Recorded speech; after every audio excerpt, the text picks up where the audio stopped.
Hello, internet world. We are back yet again. Your bearded brothers. I am bearded brother Matt. I'm sometimes Chris. That is sometimes bearded brother Chris, and we are back at you again with yet another sports podcast. We're going to get started this week. We're going to do some things. We're going to have some fun, just like we always do. But the first things we have to get started with is, let's start with the firing first. The Jets, in the midst of what has been their rather disappointing season, if we're going to put a light touch on that, have decided that the guy who was the architect of all of this, GM Joe Douglas, should pursue other employment opportunities. That is correct. In other words, somebody came around to his desk and said, "Get the fuck out of here!" And it was probably the owner. Everyone says it's Aaron Rodgers, apparently. A lot of the fans have been yelling that to Aaron Rodgers. But let's be, like, people were online. Honestly, I feel bad for him, because at this point, like, head coach, you could argue that he might have some. You kidding me? He has no sway over the GM. Are you kidding me? Actually, the only sway that he had was the fact that the GM hired him, brought him in. Yeah, that's what I'm saying. Like, the fact that GM's gone is actually more damaging to his chances, actually, more than anything else. Yes. Look, let's be realistic here. There's a lot of people saying, "Oh, is it Joe Douglas's fault?" I'm gonna push back on that. I'd say, well, as we've discussed before, when an owner puts their finger in their pot, remember, they're the largest fucking spoon. They are, and that spoon that they had was named Joe Douglas. So Joe Douglas drafted Zach Wilson. Joe Douglas hired Robert Saleh. Joe Douglas made the trade that brought in Aaron Rodgers. Joe Douglas didn't fix your O-line.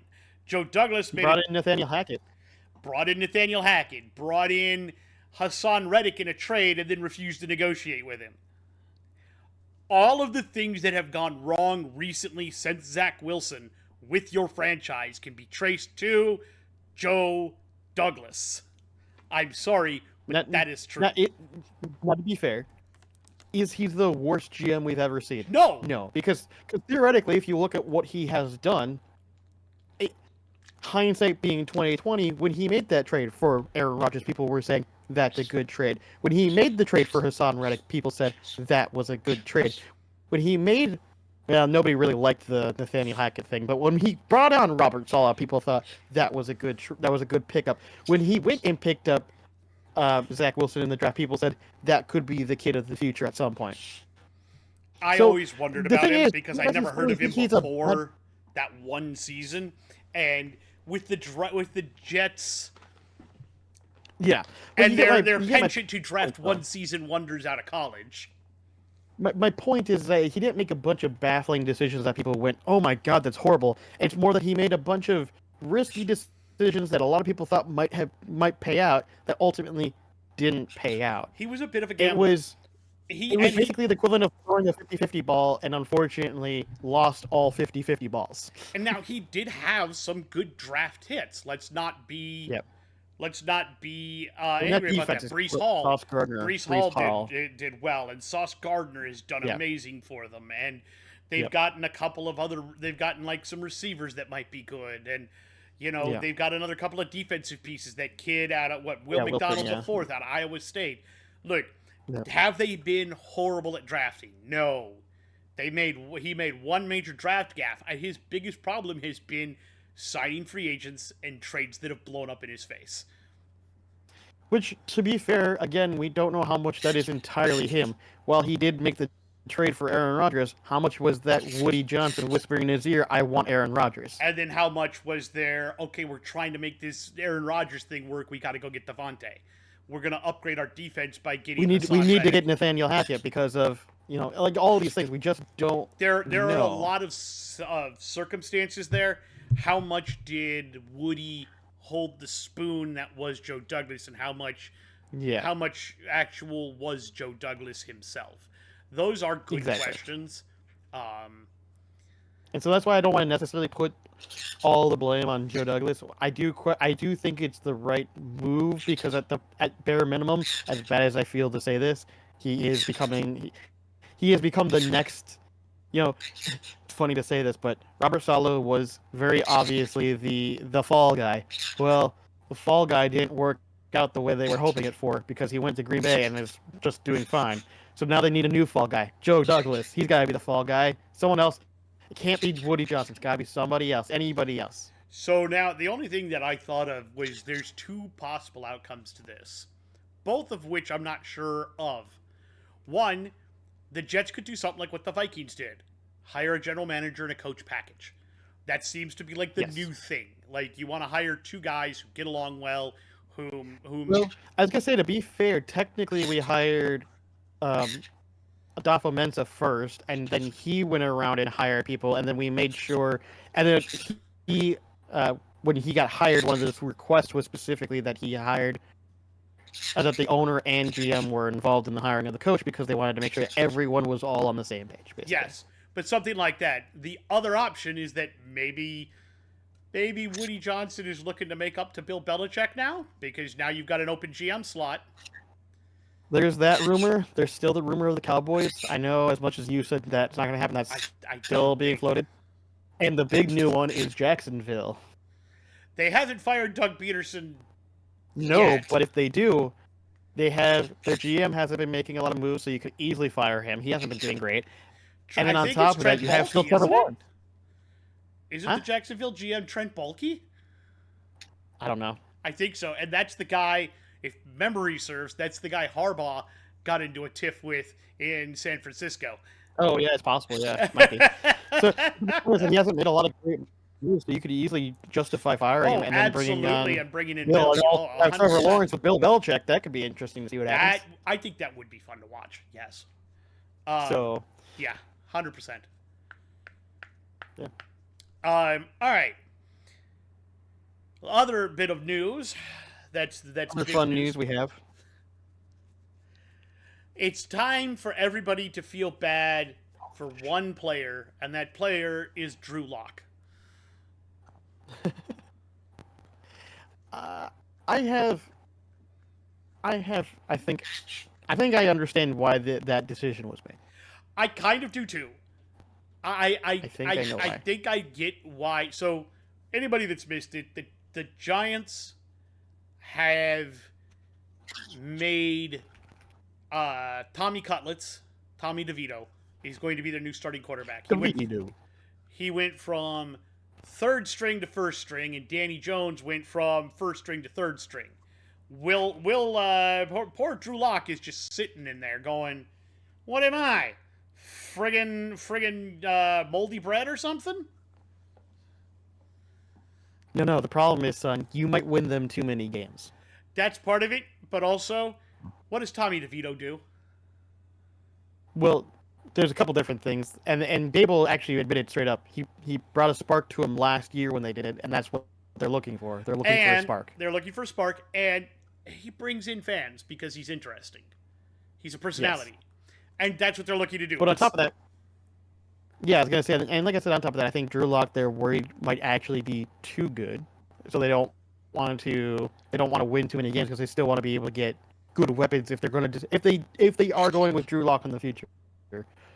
They probably want to get weapons to make sure that if that's the decision they go with, they want to make sure that they get a high enough. Why did Danny Jones become the third string quarterback? Because they don't want to pay him injury money. They're going to buy him out at the end of the year. He's going to be a free agent. Yeah. They're just going to eat the cap on that. They're going to release him. I'm telling you it's coming. I'm letting everybody know to get ready for it. Danny Jones is going to be released at the end of the year. Oh, yeah. I've heard enough rumors at this point that Dable is pretty much done. Like, he's just done with Daniel Jones. Like, just straight up. 100%.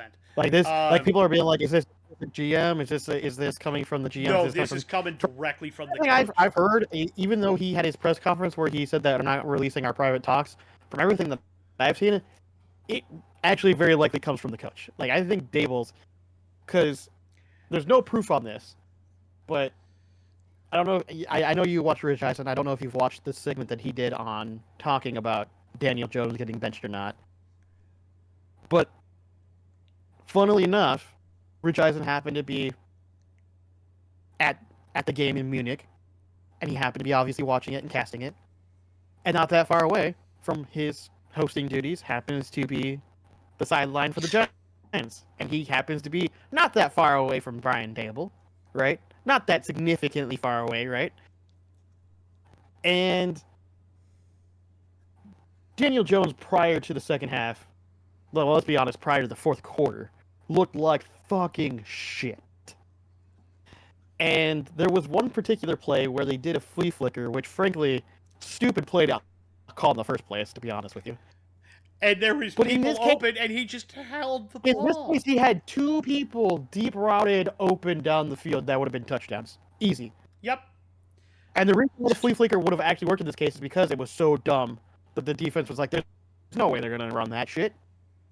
And he had two people down, way down open, didn't throw it, and then I think he took a sack, if I remember. Or he yes, he took a sack. He took a sack, yeah. He took a sack, and apparently Brian Daboll was pissed on the sideline. I think he wanted to probably bench Jones after that. I think what had to happen is he had to run it up to Joe Shane, who is the GM. I think he ran it up to Joe Shane. I think Joe Shane and him discussed everything, and I think Joe Shane is on board with what Daboll wants to do, which is bench Danny Jones. I think Daboll finally threw his weight around a little bit. Listen, I won you guys Coach of the Year. I clearly know what I'm doing. I took Jones to a playoff. We're never reaching that again. Let me do what I need to do. Yeah, we need to get rid of him. I need to bring in somebody who can actually play for this team. You need to trust me to run this now. Yeah. Yeah. And I think that's what happened. And from everything I've heard, you like him enough that may have very well been what happened. Is he finally went, listen, I've given Jones so many opportunities at this point. It's time to let me run things with my guy now. I think we've evaluated enough. Yes. He's been here so long now. How many coaches has he had now? 3? Like, I think 4? For sure 3. 2, I think. Well, it was Brian Daboll, right? Yeah. Who was before and Daboll? Before Daboll was I know was Coughlin there before? Coughlin? Or was he the GM? He might have been the GM. Coughlin was a coach there, but I don't think...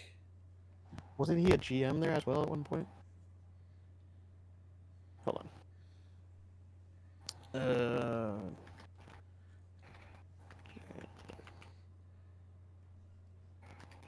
What are the coaches? So we got Brian Daboll right now. Joe Judge.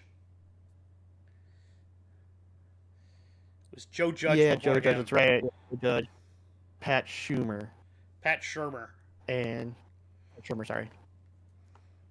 When did Jones get drafted?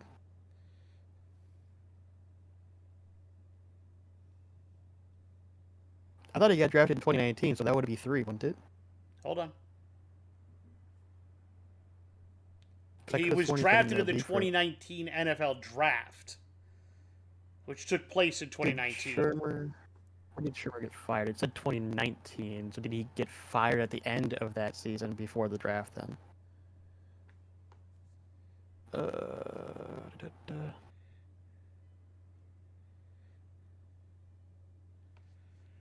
He was hired January 2022. Following the season, the team used the 6th overall pick in the 2019 NFL Draft to select Daniel Jones. After starting the season 0-2, Shermer named Jones. So he did have Jones. So he's had 3 head coaches. 3. So it was Shermer, Judge, and then Daboll. Which to be the benefit of the doubt, at least for Jones, as far as that's concerned, his coaching resume that he's had for coaches has not been great. To the argument a little bit there, because is there a chance Jones goes somewhere else and could still have success? Legitimately, I think it is possible, but it would have to be with the right head coach that knows how to properly use him. I think he needs at least a year. Like, if you want me to be honest, new system, new coach, he needs time to readjust. The Rams under Sean McVay. He really the 49ers. He really under, needs time to like mentally reset. I think. He needs a mental reset. He needs one of those guys that's good at rebuilding and helping out QBs figure themselves out. Yep. All right. Or even reigniting them. I mean, Exactly. I almost feel like he's lost his passion for the game, which is why he's just been crap. To be fair, if you were playing at New York with how shit those fans are, you probably would be too. All right. You ready? Were those the only big segments? Yeah, those were the only big 2 segments. Yeah, I think we're good. All right. So this week, we're going to do a different segment. We're going to do letter grades. We're about halfway through the season, a little over halfway, and we want to look at each team and give them a letter grade based on how we kind of thought they were going to do. Now, that doesn't mean that if your team has won more games than we expected, Panthers, that you're going to get an A. That just means that you're not getting an F because you didn't fail expectations. You lived up to the whatever letter grade we give you. So, we're going to do this in alphabetical order. I have a list of alphabetical teams here. Chris will give a knee-jerk, and then I'll give a knee-jerk because neither of us bothered to think up letter grades ahead of time. This is something we kind of came up with about 5 minutes before we started recording. So we'll see how this works. Starting with the Arizona Cardinals. They're a funny one because they've been kind of all over the map. But I think I'd give them probably a C+. They've kind of been pretty good. I was hoping for more pop-off with their new wide receiver than I was. That's taken a little bit longer to manifest. But they've been pretty decent. They've been pretty right around what I was expecting. I'm going to give them a B- because I expected them to be about third in the NFC West, and currently they lead the division. I can't... Which is what I expected for me. Which is insane by my standards. That's why I give them a higher grade than you. I still think it's funny that my prediction is so far potentially turning out correct. That's going to be crazy. Dude, if that happens, I'm gonna friggin' I don't know what I'm gonna do. Doesn't go into the lottery. All right, Atlanta Falcons. C-. They've been all over again. They've been like the Cardinals, but more inconsistent, but for reasons that don't make sense. I'm gonna go with a C because they looked really good. They looked like they were leading the NFC South. And then recently they've looked like a high school football team.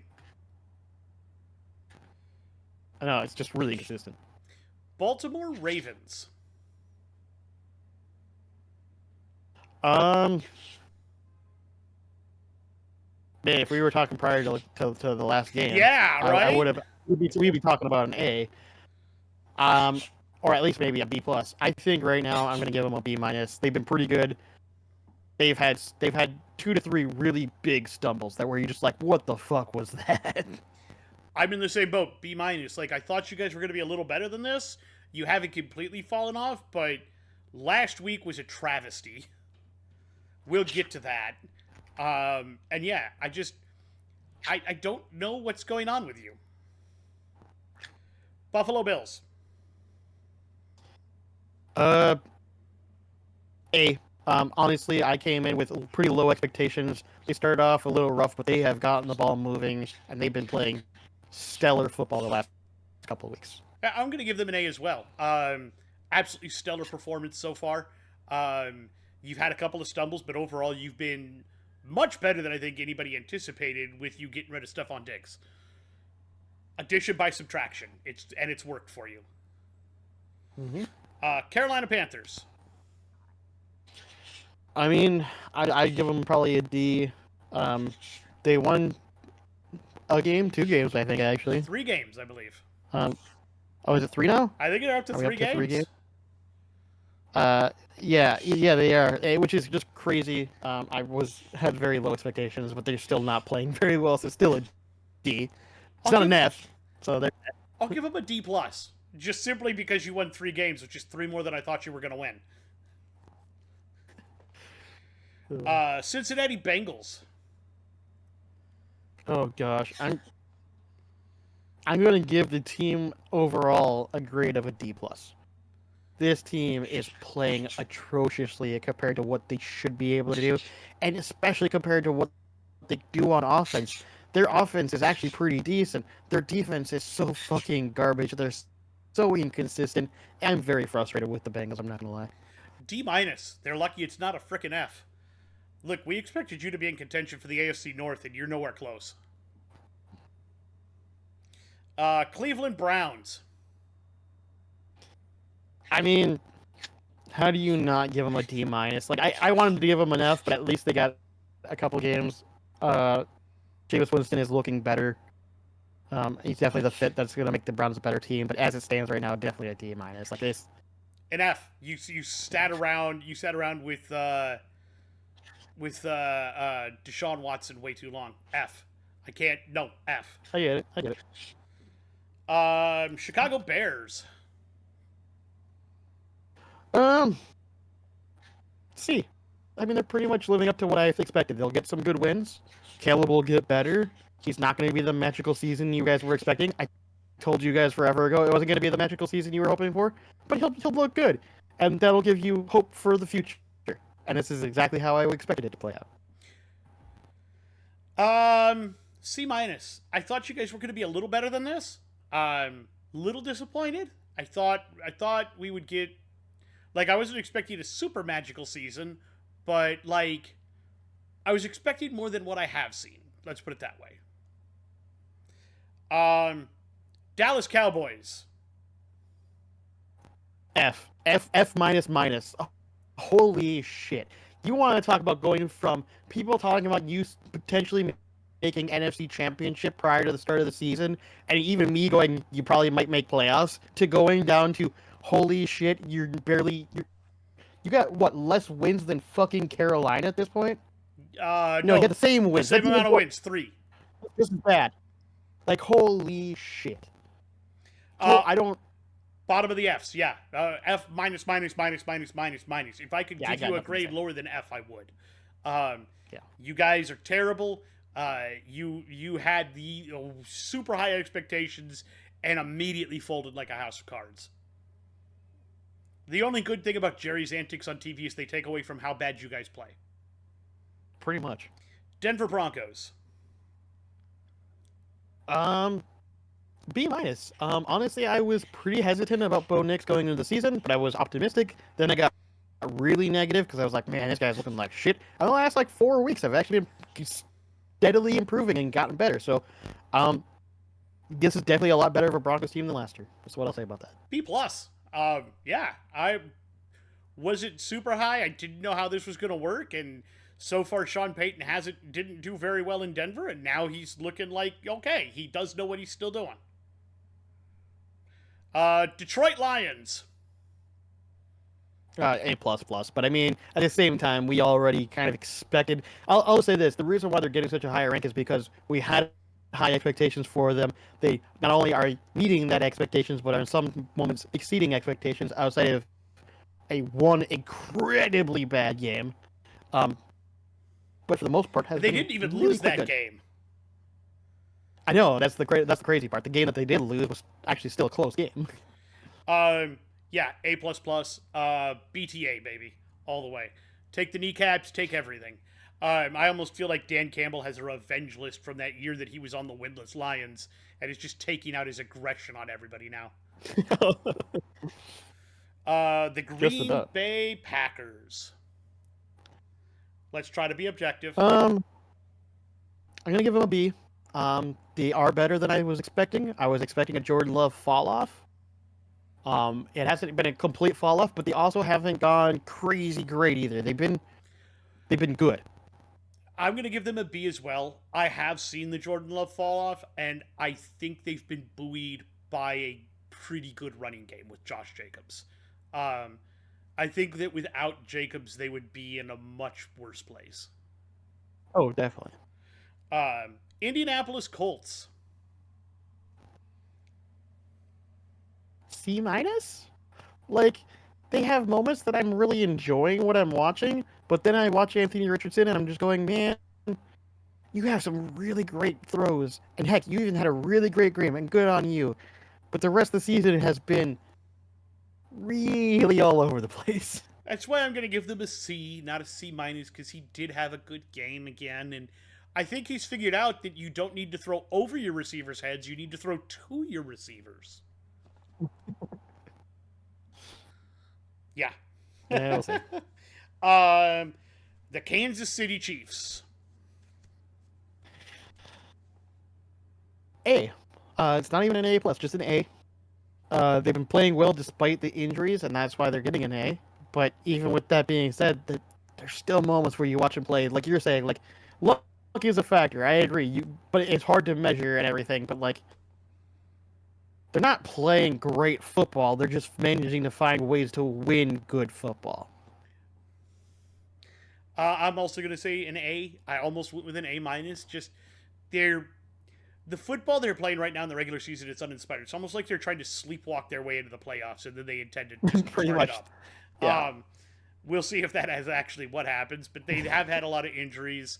Rashee Rice going out has definitely affected this, but Pat Mahomes has not looked like the super dominant Mahomes we've seen over the past couple of years.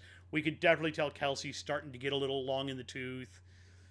There's Pacheco going out early has definitely hurt how their game works. There are a lot of things you can tell that they've missed that you would like to see them get back with. Los Angeles Chargers.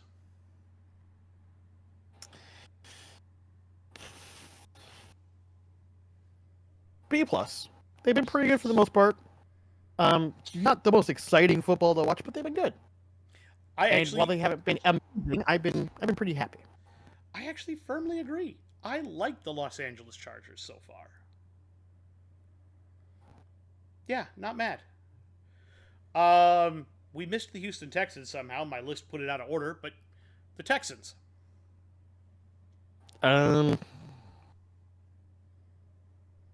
B-. They started off really good, and they had a really good last game, but they've had some really bad losses, and they've had even some wins that have been kind of I don't know if I want to say that that's Stroud regressing, but I think that's more that other teams have figured out how to read them. Yeah, I'm mostly going with a B on them.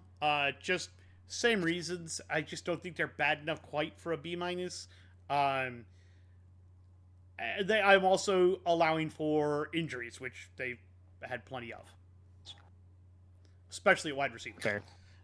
The Rams, the Los Angeles Rams. C+.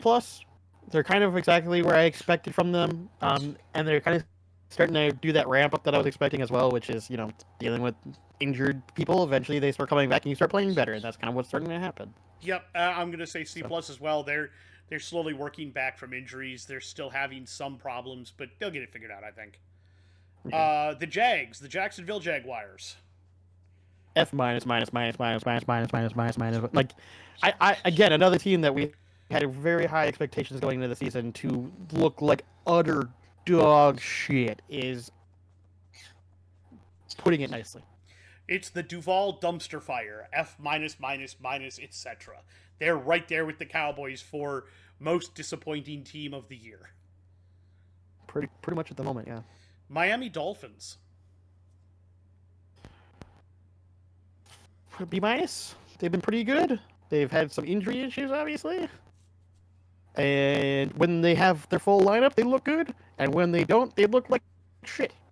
So that's why I'm giving them a straight C. You would think see it. Yeah. You would think that you would schedule a backup quarterback for that. Also, I do have to take into account C+, because I have to take into accountability that ever since the police did what they did with Tyreek, apparently he's had a ligament in his wrist. Yes, that's been torn.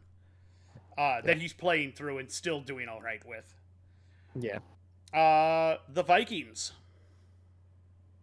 I'm actually gonna say A-. Let's be honest, a lot of people did not have high expectations going into the season, especially with Sam Darnold as the quarterback.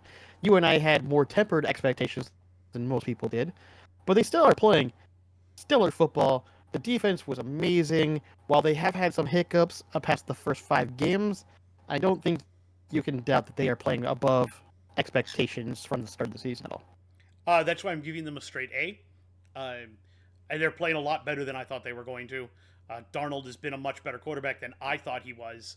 And he had a couple of games there where he came back down, but then he's gone right back to like basics, and he looks good again. So, yeah, good job. New England Patriots. D+. When Drake May wasn't starting, they looked very like, okay, this is a team that plays football. And now with Drake May in there, they look like an entertaining football team. Because Drake May, I think, does have potential and has definitely can play, but you can still see that he's very raw. And so it's like, yeah, this season's not going to be good for you, but at least it'll be a fun D+. That's where I'm at too. It's a D+.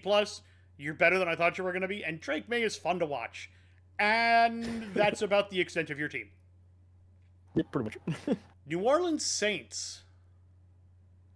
Oh, God. You want to talk about a whiplash of a football team. Right? I guess C, because we went from going from A tier to F tier back to C tier now. So I guess I'm sticking with C.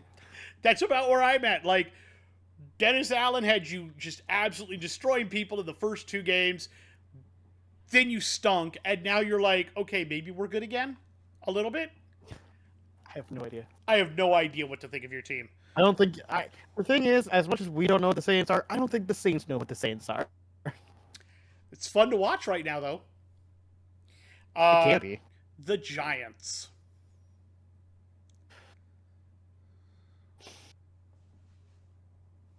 D-, only because Malik Neighbors keeps it interesting. I'm the same way. Like, D-, you're going to bring in DeVito. I think that's going to be at least entertaining to watch. Yeah. You're obviously not very good. I didn't expect you to be good. No. But yeah, at least you're trying stuff.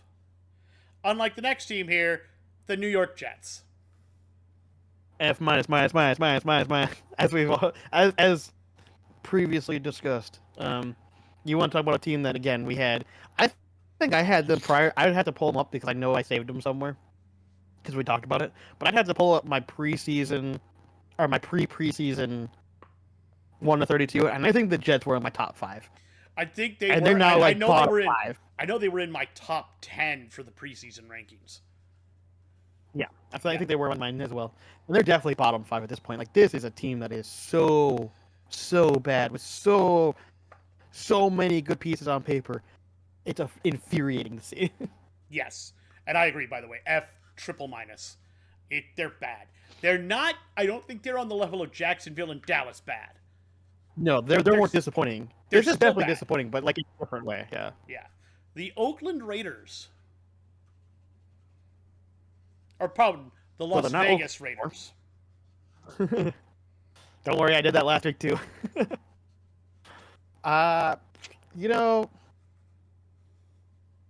D+. They're not good, but I didn't expect them to be good, and they've still won a couple games here and there. So like C-. Yeah. C- for me, because at least Brock Bowers is fun to watch. Yeah, it's like the only good thing on that team right now. Yeah.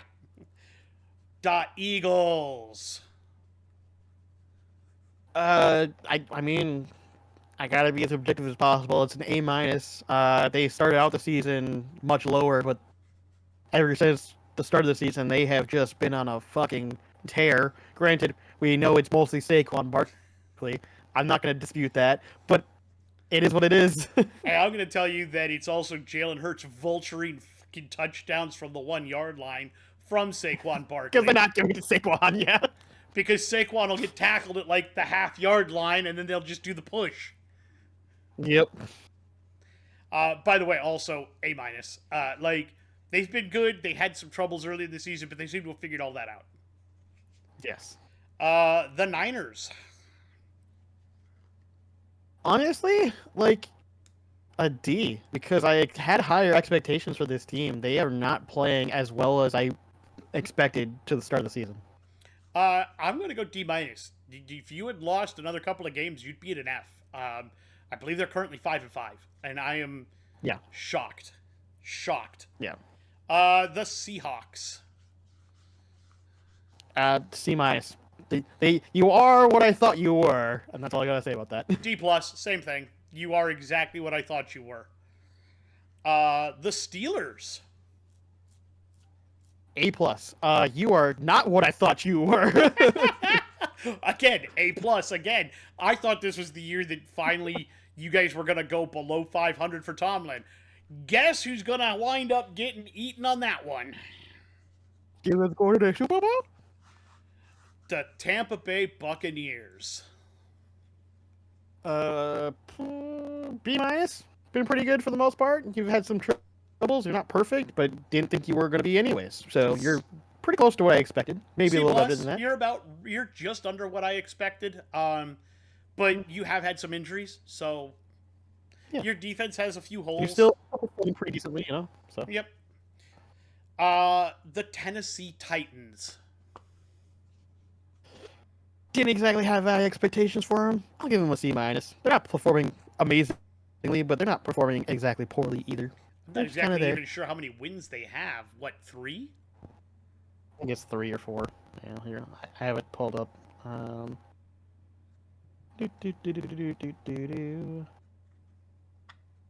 The Titans have. They're 2-8. Apologies. 2. Take it back. F. F.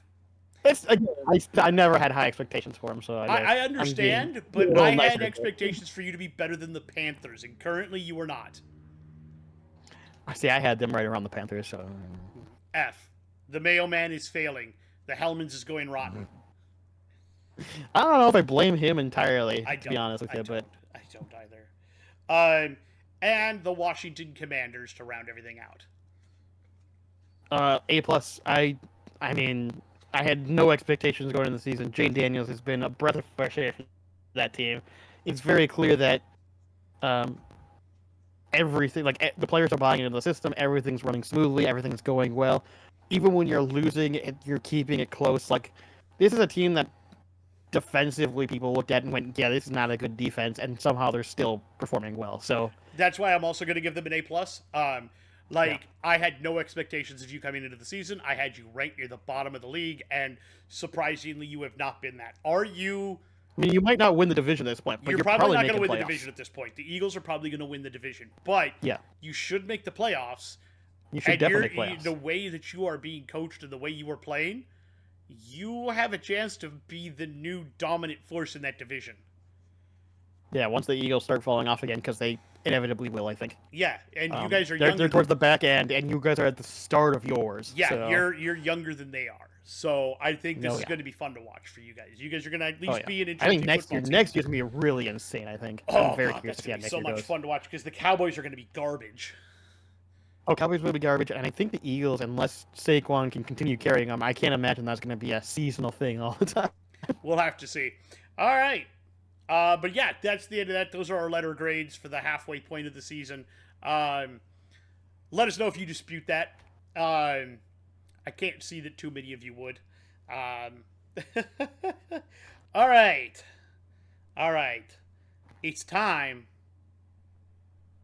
It's time for us to talk about Week 11 and what happened. What happened when? Things happened. Things happened. Things definitively happened. Do you want to start? I mean, I can start. You can start. I mean, it's not a big deal. Why don't you start this week? Here's our numbers up here. Why don't you go ahead and get started this week? All right, we'll start with the Thursday night football game. It was Washington at Philly. The Eagles did win 26-18. You picked Washington. I picked Philadelphia. Which, I mean, the game, for the most part, was pretty close for a while. And then eventually, the Eagles just tired the Commanders out. That's what it looked like to me, is eventually they just tired them out. And I remember the Eagles being, mostly dominant throughout most of that game. And then the Commanders no, because the first half ended 7-3 in favor of Washington. And then the third quarter happened. And then the third quarter was... The beginning I was going to say, the third quarter was 3-3, so the score was still up Washington 10-6 in the third quarter. It wasn't until the fourth quarter that the Eagles went 20 points. Yeah, the Eagles went and ham in the still scored 8. It was entirely the fourth quarter. Yeah. Up until then, it was very close. Yeah, you are correct, actually. The Commanders had that game, and then the Eagles went off in the fourth quarter. Yeah. So, let's talk about it. Jaden Daniels, we'll start off with the Commanders. Jaden Daniels, 22 of 32, 191 yards, 1 touchdown, 1 pick. This is definitely his least amount of yardage and his worst performance as far as throwing the ball is concerned. I don't expect that to be a common thing, but it is what it is. Rushing, Austin Eckler, 2 for 7. Brian Robinson, 16 for 63 and a touchdown. Jaden Daniels, 7 for 18. Receiving, Austin Eckler, 8 for 89. Brian Robinson, 1 for 9 and a touchdown. Oh, wait. No, that's target. Sorry. Hold on. He didn't get a touchdown. Where's the touchdown? Oh, Zach Ertz, 6 for 47 and a touchdown. There's the touchdown. John Bates was 2 for 17. And Terry McLaurin was 1 for 10. So it was not, didn't have a lot rushing or receiving, really. Just they very defensively were contained for most of the game. And like I said, we're talking first half ended 7-3. So, yeah, it was very defensive. Let's look at the defense real quick. No fumbles lost. No interceptions. Frankie Louvu had 2 sacks. And that was the only 2 sacks on the night. Kicking, we had Zane Gonzalez was 1 for 1 on field goals for 45 and 1 for 1 on extra points. Austin Eckler had 2 kickoff returns for a long of 31. And Olamide Zaccheaus had 2 punt returns for a long of 4. It's not a whole lot of stats there, but let's go look at the Eagles. And while the Eagles stats will be better, remember, they did have a run in the fourth quarter, so up until then, they were pretty quiet. Jalen Hurts, 18 of 28 for 221 yards, no touchdowns, no picks. Jalen Hurts, 10 for 39 and 1 touchdown rushing. Kenneth Gainwell, 4 for 43 on the ground. Saquon Barkley, 26 attempts for 146 yards and 2 touchdowns. Of course, Saquon Barkley doing all of the work. Receiving, A.J. Brown, 5 for 65. Dallas Goedert, 5 for 61. Devontae Smith, 4 for 29. Saquon Barkley, 2 for 52. He was damn near their top receiver as well. My God. That's ridiculous. No fumbles lost. Okay, I thought there was one there. No fumbles lost. Reed Blankenship had the interception. Brandon Graham had a sack.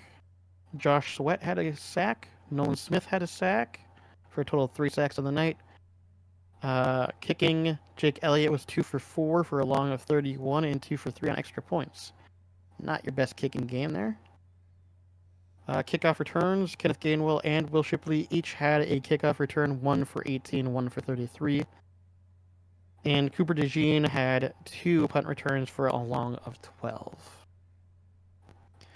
So, yeah, overall, it was very tight until that fourth quarter, and the Eagles went, you know what, we're just going to score 20 points in the fourth quarter. Hope you don't mind. Pretty much. All right. That good for you? It's good for me. Hey, let's talk about... I'm not sure how to explain this game, but we're going to talk about it. Minnesota at Tennessee. I know how to explain it. Flag. Yeah. That's flag. Defensive pass interference. Flag. That's one thing I will say. We did win. We played better, but holy shit, the refs were fucking awful in that game. Oh, Tennessee was the victim of some atrocious flags. Atrocious calls. Look, we're Vikings fans, and even we went, what the fuck? Oh, those were some horrible calls. I'm going to be honest, I was very happy to see Darnold finally get a fucking call. Oh, he finally got one, but like all the other ones, I was just like, oh, Jesus. Yeah, like the one against Addison in the end zone, I was like, no, I think he caught him in the shoulder. I have no idea what that was, yeah.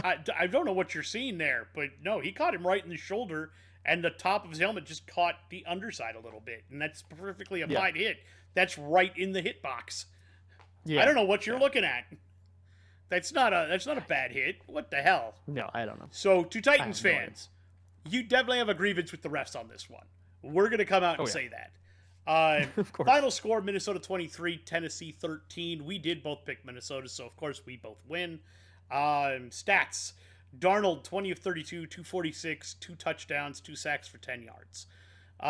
Rushing, Aaron Jones, 15 for 39.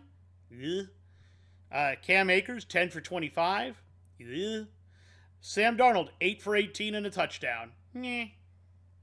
Now, I will argue, to be fair on that, the Tennessee has known to have really good run defense. They have, and they showed it there.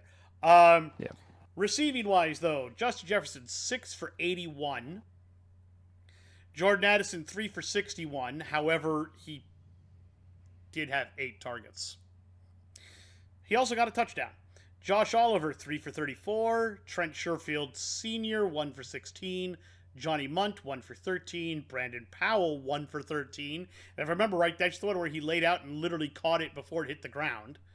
TJ Hawkinson, 2 for 13. Cam Akers, 2 for 11. Aaron Jones, 1 for 4. And Jalen Naylor did not haul in either of his targets.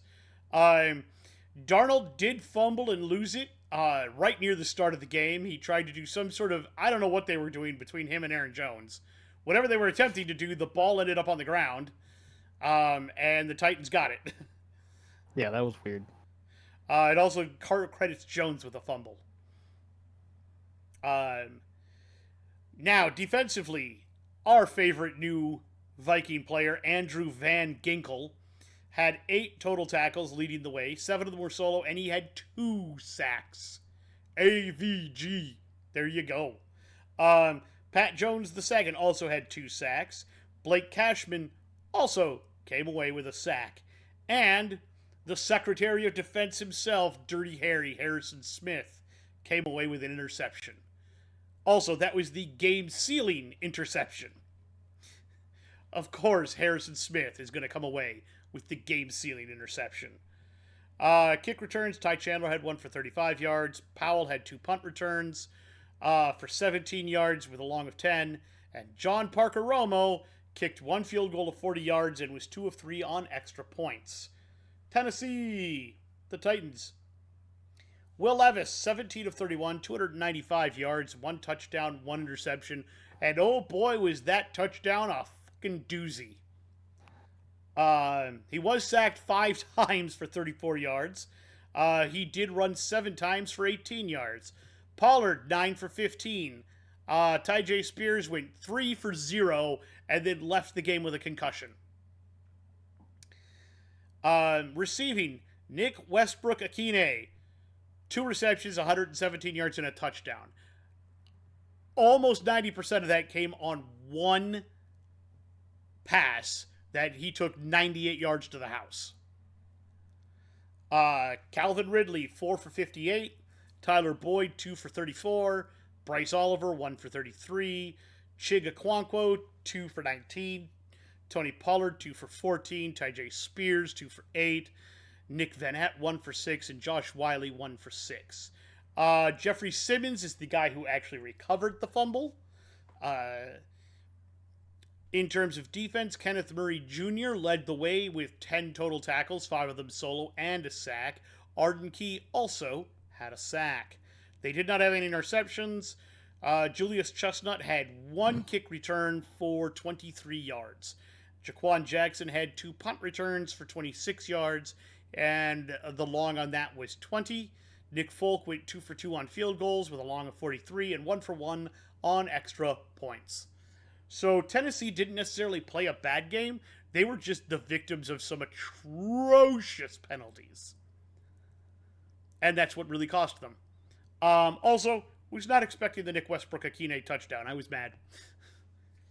I mean, if you were a Titans fan, that's fun to watch. But if you were a Vikings fan, you probably went, oh, God, we're going to screw this up again, aren't we?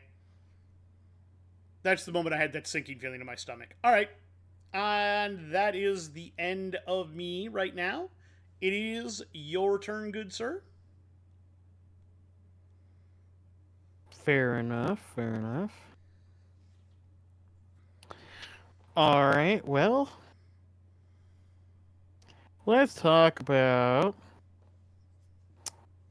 Jaguars at the Lions. I thought you were going to do that one. So, I think the Lions won 52-6. Just a little bit, and we did both pick the Lions because we're not stupid. I think we both picked the Lions, Yeah. Let's take a look at the stats. Mac Jones, unfortunately, has to be the QB for the Jacksonville Jaguars, and I feel bad for him.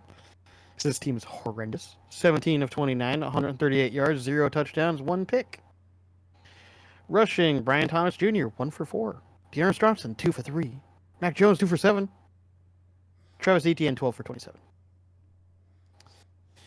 Brian Thomas Jr., 5 for 82 on receiving, so at least they got that going for him. Evan Ingram was 5 for 28. And nice. Parker Washington was 1 for 10, and that was about it. No fumbles, somehow. That's actually surprising. No interceptions for Jacksonville. No sacks for Jacksonville. Cam Little's 2 for 2 on field goals with a long of 59. So at least guys got a freaking boot. Devin Duvernay was their kickoff return guy. He had 2 for a long of 29. So yeah, that was the stats for Jacksonville. Let's go look at the Lions stat and see. I have a feeling that they're going to be more impressive. I don't know. Something just got a feeling. First off, Hendon Hooker apparently came in and played at some point. 3 for 4 for 37 yards. Yeah, later in the fourth quarter, they pulled their starters. He pulled Goff. And I got the joke. I said you could have pulled your starters at halftime and still won by double digits. Oh, yeah, easily. Jared Goff, 24 for 29, 412 yards, 4 touchdowns, no picks. Dumb. That's pretty good. Pretty good, I'd say. Let's look at their rushing. Craig Reynolds, 2 for 21. David Montgomery, 15 for 75 and 2 touchdowns. Jahmyr Gibbs, 11 for 69 and a touchdown. Jared Goff is 4 for 21. Receiving, Amon-Ra St. Brown, 11 for 161 and 2 touchdowns. David Montgomery, 3 for 20. Brock Wright, 1 for 5 and a touchdown. Jameson Williams, 4 for 124 and a touchdown. Jamo. Khalif Raymond, 2 for 30. Shane Zalastra, 1 for 22. And Tim Patrick, 3 for 26. Don't even know most of you people, but you were catching balls. I think that's when they put in their backups. Probably. Kirby Joseph came away with that 1 interception. Jack Campbell had half a sack, along with Zadarius Smith for a total of 1 sack on the night, which is actually shocking that that's all they got. Mr. Jake Bates was 1 for 1 on field goals for a long of 54 and 7 for 7 on extra points. 7 extra points. It's hilarious. Punt returns had 3 by Khalif Raymond for a long of 15. So yeah, overall it was a very one-sided affair. I'm gonna go ahead now and talk about another game that was an absolute smash fest and an absolute one-sided affair. Okay. I'm gonna talk about Falcons and Broncos. That's fair. I'm pretty sure we both picked the Broncos, and I think the Broncos. I think so. I think the Broncos won, 38-6. Wasn't quite as bad as the thumping that the Lions laid on the Jaguars, but it was still embarrassing. I will argue it was more embarrassing because the Falcons were trying to control their division. I was gonna say the Falcons were at one point considered a division potentially winner. Yeah. Here's what happened. Kirk Cousins threw 18 of 27 for 173 yards and an interception and got sacked 3 times for 21 yards. So they trotted out Michael Penix, who went 2 of 4 for 24 yards and got sacked. Bijan tried to run and went 12 times for 35 yards. Jason McClellan attempted to run 8 times for 15 yards, and Kirk even attempted to take off at one point, but got 0 yards. Drake London caught 3 of his 7 targets for 61 yards. Ray MacLeod caught 6 of them for 46. Bijan went 4 for 28. Darnell Mooney went 2 for 27. Kadarrell Hodge went 2 for 22. Kyle Pitts, back in tight end Catraz, 1 of 9 on 3 targets. Ross Duelli 1 of 5. Casey Washington did not haul in his single target, and Tyson Algier caught his only target for -1 yards. Kirk did fumble, but did not lose it. In the defensive side, Caden Ellis had 10 total tackles. 8 of them were solo. They had 1 sack, which was Matthew Judon. They did not have an interception. They had no kick returns, and Avery Williams returned 2 punts for 22 yards with the long of 12. Younghoe Koo kicked 2 field goals, long of 51. By the way, to circle back to the Lions game, this now marks in the last 8 quarters that the Lions have played the Jaguars, they have punted precisely 0 times. And I believe I said they outscored them 92-20. I sent you a text about that. Mm-hmm. I was like, that's a ridiculous stat. Anyway, the Broncos stats. Bo Nix, 28 of 33, 307 yards, 4 touchdowns, sacked once for 12 yards. Holy crap, that's a good game. That's a good game from him. Javonte Williams, 9 for 59 yards and a touchdown. Jaleel McLaughlin, 4 for 19 yards. Audric Estime, 6 for 16. Bo Nix, 2 for 5. Marvin Mims Jr., 3 for 4. And Michael Burton, 2 for 2. Receiving-wise, Cortland Sutton caught 7 balls for 78 yards. Devon Vele caught 4 for 66. Lil Jordan Humphrey, 4 for 52 and a touchdown. Marvin Mims Jr., 2 for 49 and a touchdown. Javonte Williams, 4 for 28. Troy Franklin, 2 for 15 and a touchdown. Nate Adkins, 1 for 12 and a touchdown. Audric Estime, 3 for 9. Adam Troutman did not haul in his only target, and Michael Burton caught 1 but lost 2 yards. Lil Jordan Humphrey did fumble but did not lose it. Defensively, Jaquan McMillan led the way with 9 total tackles. 5 of them were solo. Malcolm Reach had a sack. Jonah Ellis had a sack. And Nick Bonito had 2 sacks. Interceptions, Cody Barton did pick 1 off. Marvin Mims the Jr. had 3 punt returns for a total of 57 yards, with his long being 37. Will Lutz did have a 45-yard field goal that he made, and he went 5 of 5 on extra points. Not quite the 7 of 7 from Detroit, but still not bad. So yeah, absolutely just friggin' they killed him. They murdered. Man, the Broncos just absolutely slapped the Falcons. So yeah, I don't have anything else about that. Do you? No, not really. All right, your turn.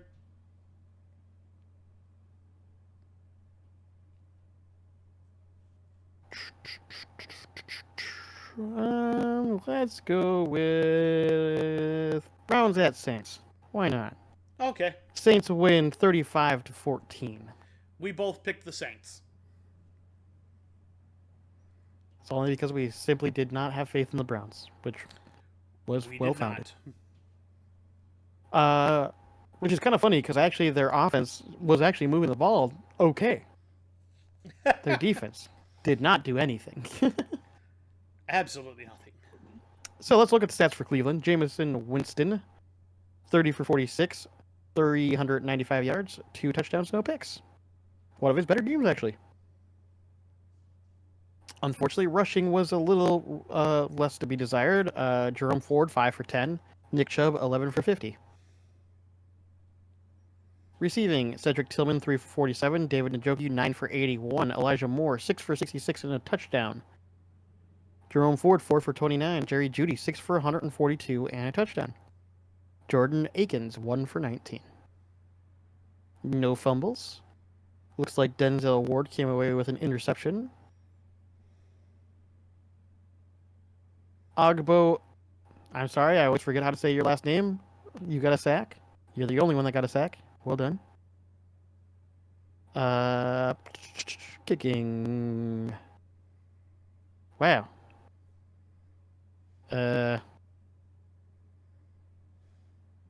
Dustin Hopkins was 0 for 2 on field goals, huh? That's unfortunate. So no field goals. I think you guys need a new kicker. Because that might have actually changed up the game a little bit. I mean, it wouldn't have changed who won, but at least it wouldn't have looked as bad as it does. Kickoff returns. Jerome Ford had 2 for a long of 26. Let's go look at the Saints. Let's go see what the Saints did. Saints, Derek Carr, 21 for 27, 248 yards, 2 touchdowns, no picks. Taysom Hill, 1 for 2 for 18 yards and a pick. Well done, buddy. Rushing, Alvin Kamara, 16 for 67. Taysom Hill, 7 for 138 and 3 touchdowns. Fucking ridiculous, dude. And he had receptions, too. No, I know. We're not even done yet. Receiving, Alvin Kamara, 4 for 22. Foster Moreau, 3 for 50. Jawan Johnson, 3 for 30 and a touchdown. Kevin Austin Jr., 1 for 18. Marquise Valdez-Scantling, 2 for 87. God, 2 for 87 and a touchdown. There we go. MVS. Taysom Hill, 8 for 50. So he threw the ball twice actually, once for an interception, 1 for 18 yards. Ran the ball 7 times for 138 yards and 3 touchdowns, and then caught the ball 8 times for 50 yards.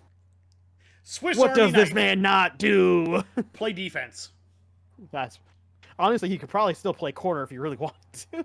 More than likely, if they asked him to play how fast he is, or at least a DB or something. Like safety or something, yeah. If they asked him to play safety, he'd probably take to it pretty well. You could probably do it. Derek Carr did fumble the ball but did not lose it. Taysom Hill did fumble the ball and did lose it. No interceptions. Brian Breesy had 1.5 sacks. Chase Young had half a sack for a total of 3 sacks on the night. Where is the other sack? Carl Granderson had a sack. There's the other sack. I knew it. I was missing one. Kicking. Blake Groupie had no field goals but was 5 for 5 on extra points. Kickoff returns. Of course. Taysom Hill gets a kickoff return for 42 yards. What does this man do? What the hell, man? I didn't even know he did that one. I didn't either. I knew about the rest of it. It's hilarious. And for punt returns, they had Dante Pettis had 2 punt returns for a long of 53, which is actually really good as well. You know what? This wasn't the Browns versus the Saints. This was the Browns versus Taysom Hill. And Taysom Hill won. Pretty much. The Brown versus the Taysom Hills. So yeah, I got nothing else to say about that. That was a pretty big shit show from the Browns. They just could not stop Taysom Hill for some reason. Taysom Hill put on his cape and said, "I got this, boys." Yeah, he was their kryptonite for some reason. Stand back and watch me work. I have 2 games this season. This is one of them. So anybody who had Taysom Hill on your bench, I'm sorry. Somebody started them this week against me. You lost, didn't you? He had 40 points. Yep. I just keep getting screwed by people who play like their one player who normally doesn't play that well and all of a sudden just has one crazy fucking game. Happened last week too with a guy who got 70 fucking points. Who was it? I forget which one that one was. Yeah, I'm salty. Yeah, I know. Your go. All right. I'm not sure how to talk about this game.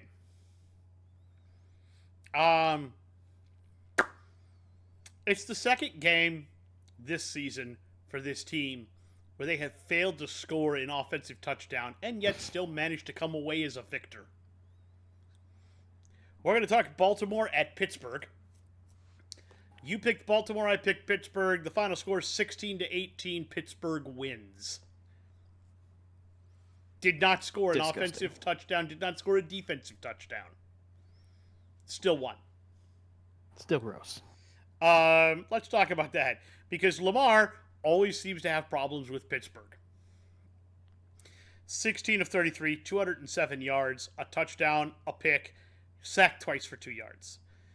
Derrick Henry, 13 of 65 and a touchdown. Lamar, 4 for 46. Justice Hill, 2 for 13. Receiving, Isaiah Likely, 4 for 75. Zay Flowers, 2 for 39 and a touchdown. Bateman, 2 for 30. Justice Hill, 4 for 28. Mark Andrews, 2 for 22. Tylan Wallace, 1 for 8. Patrick Ricard, 1 for 5. And Nelson Aguilar and Deontay Johnson failed to haul in any of their targets. Derrick Henry fumbled for the first time in over 500 carries and lost it. And Isaiah Likely fumbled and lost it. Defensively, Roquan Smith led the way with 13 total tackles and 8 of them were solo. Odafe Owe had 2.5 sacks. Brandon Stevens chipped in with half a sack. Broderick Washington had a sack for a total of 4 sacks, and Marlon Humphrey added an interception. Keaton Mitchell returned 3 kicks for a total of 79 yards with a long of 29. Justice Hill returned 1 kick for 30 yards. Tylan Wallace returned 1 punt for 9 yards. Justin Tucker, 1 for 3. The one he hit was 54 yards, and he was 1 of 1 on extra points. This is the first time I think we've ever seen Justin Tucker miss 2 field goals in the same game. The Steelers, Russell Wilson, 23 of 36, 205 yards, an interception, sacked 4 times for 24 yards. Did not have a great game, and they still won. Najee Harris carried 18 times for 63 yards. Jalen Warren, 9 for 41. Justin Fields got in there and carried twice for 17. Russell Wilson, 4 carries, 1 yard. And Cordero Patterson, 1 for 0. George Pickens caught 8 balls for 89 yards. Darnell Washington, 2 for 42. Najee Harris, 4 for 30. Jalen Warren, 4 for 27. Pat Freiermuth, 2 for 14. Ben Skowronek, 1 for 4. Cordero Patterson, 1 for 0. Van Jefferson did not haul in his target, and Calvin Austin III lost yardage, catching 1 ball for -1 yards. Deshaun Elliott and Patrick Queen were the 2 people who recovered fumbles. Patrick Queen led the way on defense with 10 total tackles, 3 of them solo. TJ Watt had a sack, and Dean Lowry had a sack, because of course TJ Watt would have a sack. Peyton Wilson had an interception. Calvin Austin III had 2 punt returns for a total of 13 yards, long of 9. Chris Boswell, whom I pulled in for my injured Harrison Butker kicker, 6 of 6, long of 57. Thank you, my boy. Highest scoring player on my team this week. Yeah, they won because, quite literally, Chris Boswell does not miss. Good job. But Baltimore. Oh my God, that was terrible.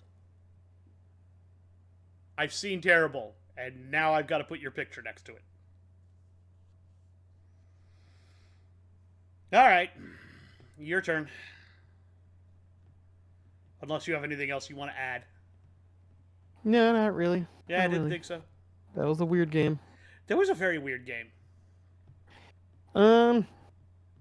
Let's talk about a controversial game. Ooh. Yep, we're talking about it. Slightly controversial anyways. Depends on who you ask. We're talking about Green Bay at Chicago. Green Bay wins 20-19. I picked the Packers, you picked the Bears, and I know exactly where the controversy comes in. Eberflus has filed a grievance with the league. We'll talk about it. Yep, we'll talk about it right now. At the very end of the game, the Bears had a chance to win the game with a walk-off field goal. And unfortunately, just like earlier, like the Chiefs had done, the Packers managed to block or at least tip the ball so that it did not have enough momentum to carry into the net. However, the controversy stems from how the defender was able to push his way through the line and actually put his hand up to block. They're saying that he lined up directly over the long snapper, which supposedly you're not supposed to be able to do. No.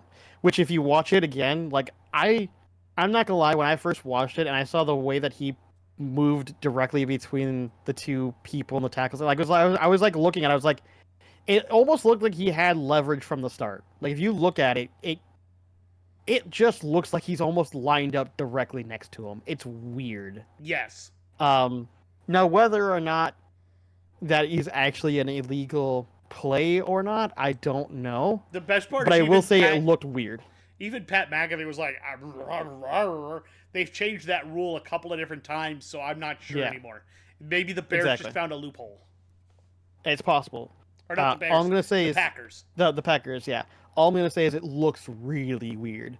I agree. Because if the way that he does it is legal, then it would change up entirely how often you could get in there to try to block field goal. Because he was able to get in there pretty goddamn quick. Oh, yeah. Yeah. So, we'll see on that. Anyways, let's look at stats first off. Because it was overall a close game regardless. Jordan Love, 13 for 17, 261 yards, 1 touchdown, 1 pick. Rushing. Jordan Love was 4 for 18 and a touchdown. Emmanuel Wilson was 2 for 17. Josh Jacobs, 18 for 76 and a touchdown. Receiving. Christian Watson, 4 for 150. Jaden Reed, 2 for 23 and a touchdown. Josh Jacobs, 4 for 58. And Romeo Doubs, 1 for 17. No fumbles, no interceptions. Bretton Cox Jr. had 1 sack. And Rashawn Gary had a sack, and Taradell Slayton had a sack. No field goals, but Brandon McManus did have 2 for 2 on extra points. And kickoff returns, they had Kizzy and Nixon with 2 kickoff returns for a long of 26, and Jaden Reed had 1 punt return for 16 yards. Let's go ahead and take a look at the Bears real quick. Those are not bad stats for the Packers overall. Wow. That's Caleb Williams to throw it a lot more, that's for sure. Caleb Williams, 23 of 31, 231 yards, no touchdowns, no picks. Caleb Williams, 9 for 70 on the ground. Not bad. DeAndre Swift, no, that's actually really good. DeAndre Swift, 14 for 71 and a touchdown. And Rashawn Johnson was 10 for 33 and a touchdown. Receiving, Cole Kmet, 3 for 42. DJ Moore, 7 for 62. Keenan Allen, 4 for 41. And Romeo Odunze, 6 for 65. No fumbles. Terrell Smith did come away with an interception. DeMarcus Walker, 1 sack. And that was it. Cairo Santos was 2 for 3 on field goals, as we already mentioned, for a long of 53, and 1 for 1 on extra points. Kickoff returns, DeAndre Carter had 2 for a long of 32, and no punt returns from Chicago. So overall, it was actually a really close game. I honestly do believe the Bears probably should have won that game off that field goal. However, if it turns out that that was a completely legal lineup, then, you know, it is what it is. I mean, you had opportunities, for sure, and just couldn't quite close it. But, yeah. Yeah, no, it was an interesting game, if nothing else. And yeah, they should have been able to beat the Packers, and they just couldn't quite close the deal. I think under a different coaching staff, maybe they do. Maybe. We'd have to see. Let's talk about another very close game, but this one did not have nearly as much controversy in it. And it continues to be the tailspin of a team that should have punched out at the trade deadline and instead doubled down. Fair. We're going to talk Indianapolis at New York. Colts versus Jets. I picked the Colts, you picked the Jets. Indianapolis does win 28-27. Let's go over it. Anthony Richardson, 20 of 30, 272 yards, 1 touchdown, sacked twice for 31 yards. I think this is the best game I've seen him play. Yes. There's no question. This is definitely the best game he's played. Whether that'll stay consistent, I don't know. Yes, if he can replicate this consistently now, that's what we want to see. Yeah. Jonathan Taylor, 24 of 57. Not exactly great from Taylor. Yeah, he needs to be running a little better. But Anthony Richardson went 10 of 32 for 2 touchdowns as well.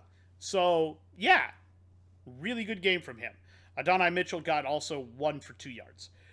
Josh Downs, 5 for 84 and a touchdown. Alec Pierce, 3 for 74. Michael Pittman Jr., 5 for 46. Now, either Pierce or Pittman, I don't remember which one, went up to catch a ball and let the ball hit them right in the face mask and bounce away. I was like, what the hell? Adonai Mitchell caught 1 for 33. Mo Alley Cox, 2 for 17. Ogletree, 1 for 8. Kylan Granson, 1 for 4. Trey Sermon, 1 for 3. And Jonathan Taylor, 1 for 3.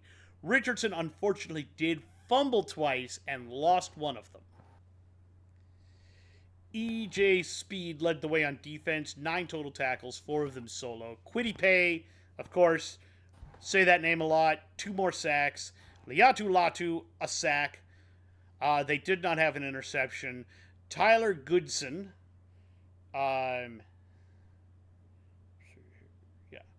Tyler Goodson, he had a kick return. He had 3 of them for 71 total yards and a long of 33. Ashton Doolin, 1 for 43, obviously a long of 43. Josh Downs did 3 punt returns for 37 yards, long of 16. Matt Gay, 3 of 3 on field goals, long of 56, and 1 of 1 on those. That seems like it should be the other way around. Because it says he's 3 of 3 on field goals and 1 of 1 on extra points. Oh, yeah, I think they went for 2 a bunch. In fact, if I remember right, they did go for 2 a bunch. So, yeah, 3 of 3 on field goals and 1 of 1 on extra points. The Jets. Aaron Rodgers, 22 of 29, 184 yards, 2 touchdowns, no interceptions, 3 sacks, 22 yards. That's not horrible stats. That's game manager stats. The problem is you have to have a defense that also helps you out and a run game that helps you out. And he doesn't have a lot of either. Hi, Loki. He has graced us with his presence. He has. Breece Hall, 16 carries, 78 yards. It's not horrible. 1 touchdown. Aaron Rodgers, 1 for 7. Braylon Allen, 2 for 6. And Tyler Conklin, 1 for 0. Devontae Adams, 6 catches, 72 yards. Breece Hall, 7 for 43 and a touchdown. Garrett Wilson, 4 for 18. Okay, we need to see a little more out of you. Xavier Gibson, 1 for 17. Kenny Yeboah, 1 for 11. Malachi Corley, 1 for 10. Tyler Conklin, 1 for 7. And Jeremy Ruckert, 1 for 6. Aaron Rodgers did fumble. Javon Kinlaw recovered a fumble. Defensively, Michael Clemens leads the way. 8 total tackles. 3 of them were solo. Quinnen Williams gets a sack. Javon Kinlaw gets a sack. Those are the only 2. They did not have an interception. Isaiah Davis returned 1 kick for 24 yards. Xavier Gibson returned 3 punts, totaled 19 yards, long of 10. Anders Carlson went 2 of 2 on field goals with a long of 58 and 3 of 3 on extra points. So yeah, final score, they lose 28-27. They tried real hard, and it did not work out as Richardson ran in with 46 seconds left on the clock from 4 yards out. They tried, and the Jets just did what they always do and collapsed. Don't know what else to say about that. It's your turn. Let's take a look at. You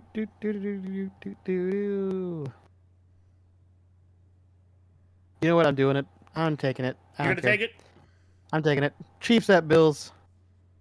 Chiefs lose 21-30 to the Bills. You picked the Chiefs. I called my shot. I was hopeful, but I was doing what I always did, which is, rely on good old Chiefs in the regular season. And to be fair, most of the time it's been correct. It has most of the time. But let's take a look at this game. Patrick Mahomes, 23 of 33, 196 yards, 3 touchdowns, 2 picks. Rough. Kareem Hunt, 14 for 60 on the ground. And that's actually pretty much it. Receiving. DeAndre Hopkins, 3 for 29. Justin Watson, 2 for 26. Noah Gray, 4 for 23 and 2 touchdowns. Xavier Worthy, 4 for 61 and 1 touchdown. No fumbles. Kamari Connor had 1 interception. No sacks on the night.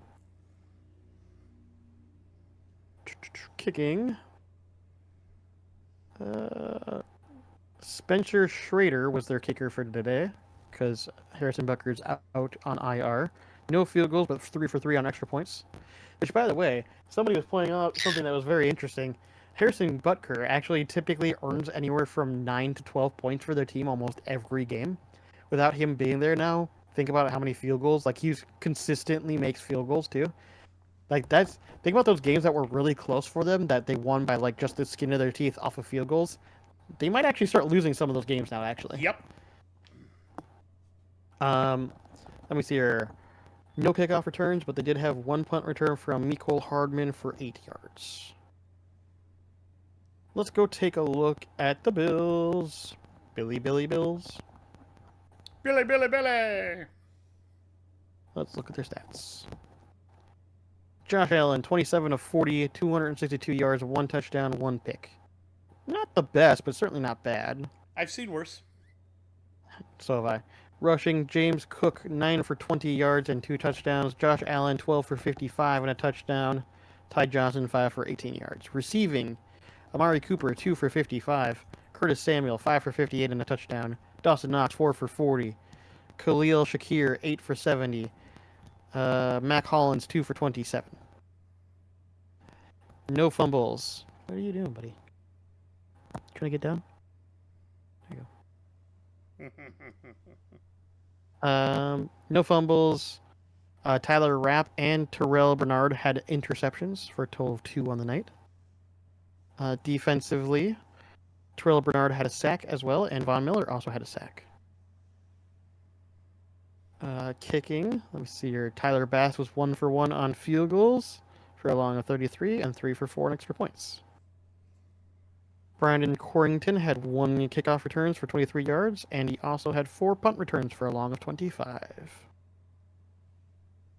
Yeah, I mean, overall, it was fairly close for the most part. I mean, 21-30 doesn't sound like it's that close, but I mean, that's technically, I guess it is more than 1 score lead, but that's only from errors that happened. It was fairly close for a while, but the Bills just kind of slowly outpaced them, and the Chiefs just couldn't keep up with the lack of with their injuries, and I think the fact that they couldn't kick as many field goals as they would have liked also hampered some of their game as well. I can agree. Supposedly Pacheco is coming back, so that's what I've been hearing. Yeah, that'll be helpful to them. Yes, but it's like they gain something back and then lose something, and you're just like. Also, I just want to say, hold on, I gotta double check the stats here, but I'm pretty sure I saw nothing from Kelsey. Did he not play? I have no idea. Nope. Nope. He received the ball twice for 8 yards. He basically did nothing. Yep, but that happens sometimes. Buffalo did a good job of taking him away, I think. I was gonna say they took him away. They forced him to have to only use like Worthy and a couple other guys that have been inconsistent. And I think that's their problem. And without the ability to kick it from the 50-yard line because of Harrison Butker, you know, I think that has hampered part of how they play. 100%. I agree. All right. Here you go. I'm going to talk about a game that was closer than it had any right to be, and in fact, the underdog had a chance to pull this one out, and just they couldn't do it. They had 4 minutes left, and they couldn't quite make it happen. I know. Yep. Really good game though. Rams at Patriots. We both picked the Rams. The Rams did pull it out and win 28-22, but there was a shot at the end the Patriots could have won it, and they just couldn't make it happen. Hell of a game. The Patriots' future looks bright. Not next year, but maybe the year after. They're starting to look You look at that quarterback, as we mentioned, they're at least interesting. Matt Stafford, though, 18 of 27, 295 yards, 4 touchdowns, no sacks. That's a pretty good game.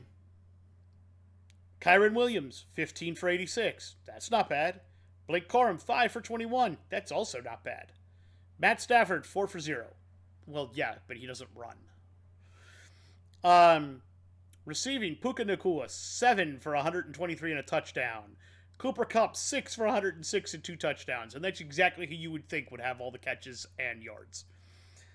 Tutu Atwell, 1 for 21. Colby Parkinson, 1 for 19 and a touchdown. Demarcus Robinson, 2 for 19. And Blake Corum, 1 for 7. Kobe Turner did recover a fumble. Defensively, Quentin Lake leads the way with 11 total tackles, 7 of them solo. Let's see here. Braden Fisk had 2 sacks, and Byron Young had a sack. Jared Verse was also not in on any sacks, but definitely creating trouble so that Fisk could get in and do his job too. I think the grabs of both Verse and Fisk are serving the Rams very well. That defensive front is still fearsome, even without their Aaron Donald sackmaster. Interceptions, Cam Kitchens had another one interception. Kick returns, Xavier Smith, 2 for 58, long of 34. Jordan Winnington, 1 of 24, long of 24, obviously. No punt returns. Joshua Carty missed a field goal and was 4 of 4 on his extra points. Patriots, Drake May, 30 of 40. That's not bad. 282 yards, also not bad. 2 touchdowns, 1 pick. 3 sacks for 25 yards. Rushing, Ramondre Stevenson, 20 for 73. Drake May, 3 for 27. Antonio Gibson, 4 for 18. Marcus Jones, 1 for 5. And Jamichael Hasty, 2 for 2. Kendrick Bourne caught 5 balls for 70 yards and a touchdown.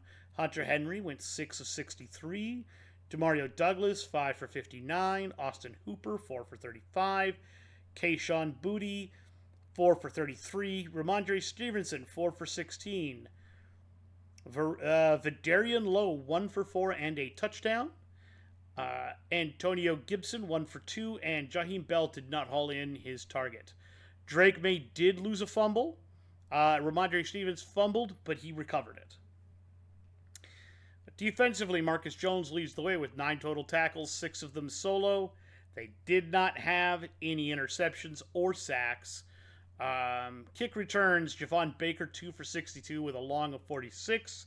They did not have any punt returns. Joey Sly kicked 3 field goals with a long of 42 and was 1 of 2 on his extra points. But yeah, at the very end, they kicked a field goal with 4:34 left to play and just they couldn't cash in again after that. But had they gotten one more touchdown, they beat the Rams. But they couldn't do it. A lot closer game than that had any right to be, but it was a lot of fun to watch. All right, your turn.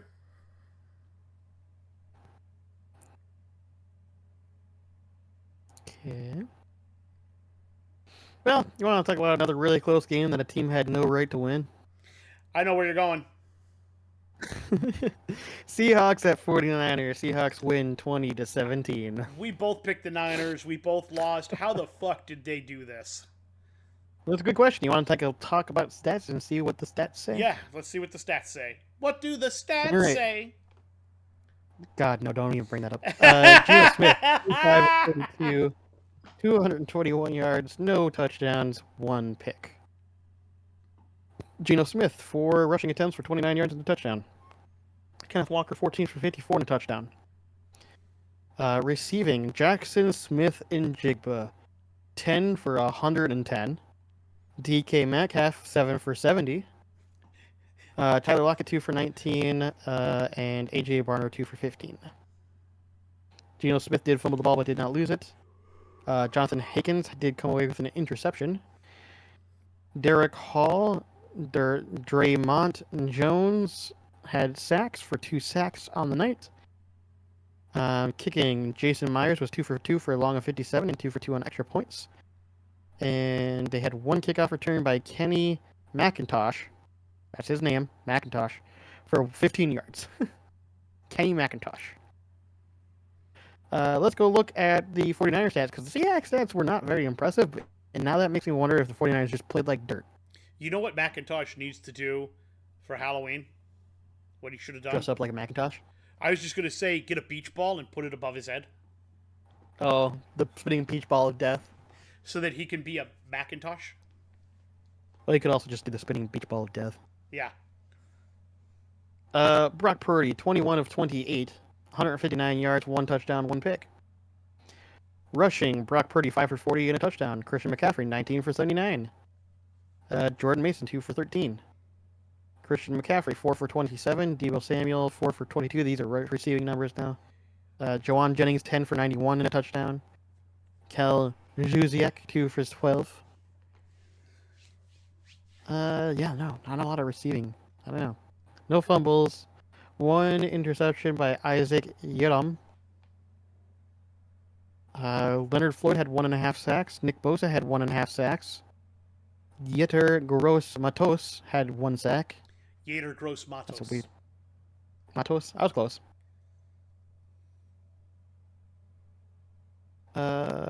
Kicking.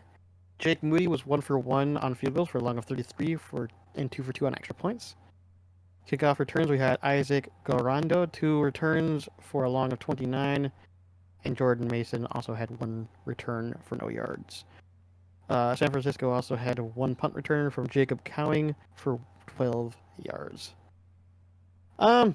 Honestly, neither stats were very good, and that makes me think that this game was, since I didn't watch all of it, and I only got to watch a little bit of it, was probably shit. And from the looks of it, it looks like both teams just didn't play very well. They did not. I will say that Purdy seemed to hurt his throwing shoulder. Is that what happened? Okay. Yeah, Purdy hurt his throwing shoulder. And then just, from what I saw at the very end there, Geno Smith ran through the Niners defense at the end to score that game-winning touchdown. Get that last that touchdown? Oh, yeah. I think it was a touchdown that won them. Was it a touchdown at the end? Okay. Yeah. Huh. It was stupid. 49ers were basically winning up until the very end. Yeah. Nice. Sounds about right. Sounds about right. I'm going to talk about another game. This one, I think it went the way we all expected. Oh, yeah. But there's a fun little thing here that I want to talk about. I'm going to talk about Las Vegas at Miami. We both picked Miami to win. We're both right. Miami wins 34-19. Let's dig into these stats because there's an interesting nugget in here that I think is funny. Gardner Minshew, 30 of 43, 282 yards, 2 touchdowns, 1 interception, sacked 3 times for 14 yards. Rushing. This is where it's interesting. The Las Vegas Raiders as a whole used 7 different people to run the football, ran it a total of 16 times for 60 yards. And that's it. Let's talk about that, because Jacoby Myers ran it once for 20. Alexander Mattison ran it 5 times for 19 yards. Zamir White, 5 for 9. Trey Tucker, 1 for 7. Minshew, 2 for 7. Amir Abdullah, 1 for 1. And Brock Bowers, 1 for -3. Guys, seriously? However, receiving-wise, Brock Bowers, 13 for 126 and a touchdown. And that was a fun touchdown to watch because he ran over people. In fact, he's the only reason people watch your team right now. Get that man some help. Alexander Mattison, 3 for 50. TJ Turner, 3 for 29. Trey Tucker, 3 for 28. Jacoby Myers, 4 for 28. Amir Abdullah, 3 for 16. Michael Mayer, 1 for 5. And Ramel Keaton did not haul in his only target.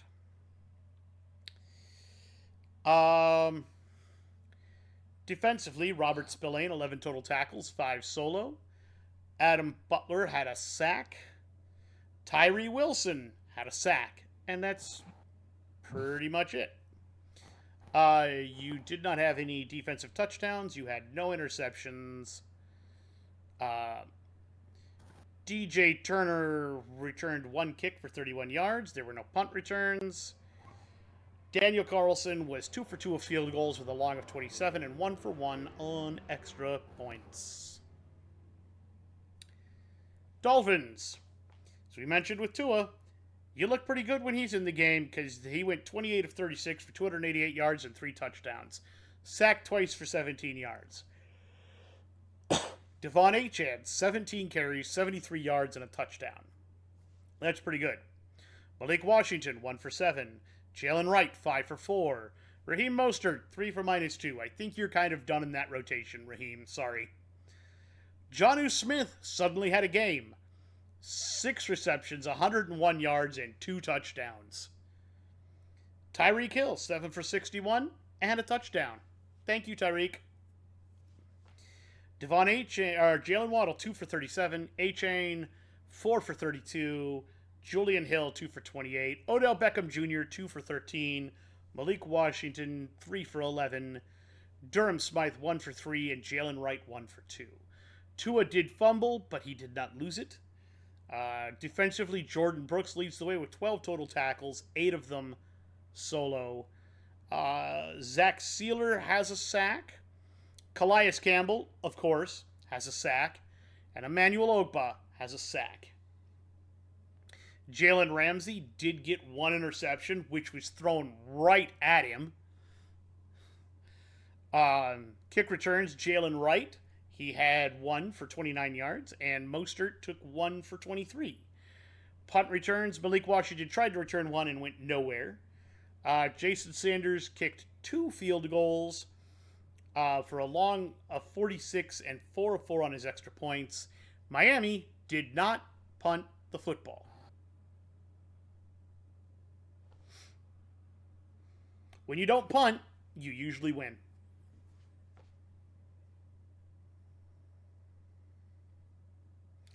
Your turn. I believe the only thing we have now is Sunday night and Monday night. Sunday and Monday night, yep. I'm going to go ahead and take the Sunday night game. Good call. Sunday night, we had the Bengals versus the Chargers. The Chargers win 34-27. You picked the Bengals. I picked the Chargers. Which gives me... I'm still hoping. That gives me a clean sweep this week. I'm still hoping. I know. Okay. Bengals stats. Joe Burrow, 28 of 50. 356 yards. 3 touchdowns. No picks. Rushing. Chase Brown, 22 of 86. Joe Burrow, 2 of 28. Receiving. Chase Brown, 5 for 57. Jamar Chase, 7 for 75 and 2 touchdowns. T. Higgins, 9 for 148 and a touchdown. They always have a receiver that goes fucking off. For real, every time. No fumbles, no interceptions. Cam Taylor-Britt had half a sack. Joseph Osai had a sack. Trey Hendrickson had a half sack for a total of 2 sacks on the night. Evan McPherson, 2 for 4 on field goals for a long of 27 and 3 for 3 on extra points. Kickoff returns, we had Jermaine Burton had 1 for 36 and Khalil Herbert had 1 for 29. Punt returns were done by Trenton Irwin, who had 3 for a long of 17. Let's go look at the Chargers. Charger stats. Justin Herbert, 17 of 36, 297 yards, 2 touchdowns, no picks. Rushing, Gus Edwards, 6 for 27, J.K. Dobbins, 11 for 56 and 2 touchdowns. Justin Herbert, 5 for 65 himself. Receiving, Josh Palmer, 2 for 23, Ladd McConkey, 6 for 123, Quentin Johnson, 2 for 48 and a touchdown, and Will Disley, 4 for 80 and a touchdown. Justin Herbert did fumble and lose the ball. No interceptions. Derwin James had half a sack. Poona Ford had a sack. And Tuli Tupulotu... God dang it. Tupulotu... I can never say your name. There's too many O's. 1.5 sacks for a total of 3 sacks on the night. Kicking, we had Cameron Dicker, the kicker, 2 for 2 for 53 over a long 53. Sorry, and for words are hard. 4 for 4 on extra points. Kickoff return was done by Darius Davis, 1 for 32, and he also had 3 punt returns for a long of 25. Honestly, this was a game solely about who can throw the ball the best and who can have a better rushing game. Like, it was a very offensive game. Neither defense really played particularly well. I think what was the Chargers funny to me are better. Yeah. What was funny to me was this game was over in favor of the Chargers at halftime. The Bengals, the Bengals resurrected themselves, and then couldn't finish the job and chargered it up. Yep. Should we just call it bungling now? I don't know. But yeah, defenses were pretty absent in this game. Yeah, there was basically no defense, which is kind of funny again for a Chargers team that normally has a pretty good defense. This was definitely a pretty big letdown for them on that side, but they still managed to outscore the Chargers, the Bengals. So that's the part that matters, obviously, for them. All right, let's talk about the travesty that is the Dallas Cowboys for the Monday Night Football game. God, that was so bad. They even opened the roof for the first time in like 2 years, and had sheet metal coming in off the roof. Yep. So they had to put something underneath because apparently the roof was starting to come off. No. So what it was there was another piece of sheet metal up there that they weren't sure might come off with the wind in the middle of the game, so they had to send somebody up there to secure it more. Yeah. But they actually had to put up like a tarp like right in the middle to secure a bunch of the area in that spot where it had fallen, just to make sure that. So it was really funny to be like, oh, great. So you're saying your stadium isn't your problem, but your stadium's starting to literally fall apart. Just like your team. Good job, Jerry. All right, let's talk about this because there were some funny moments. C.J. Stroud, 23 of 34, 257 yards, 1 pick. That was a horrible pick. Sacked once for 7 yards. Joe Mixon, 20 carries, 109 yards, 3 touchdowns. Holy crap, go Joe.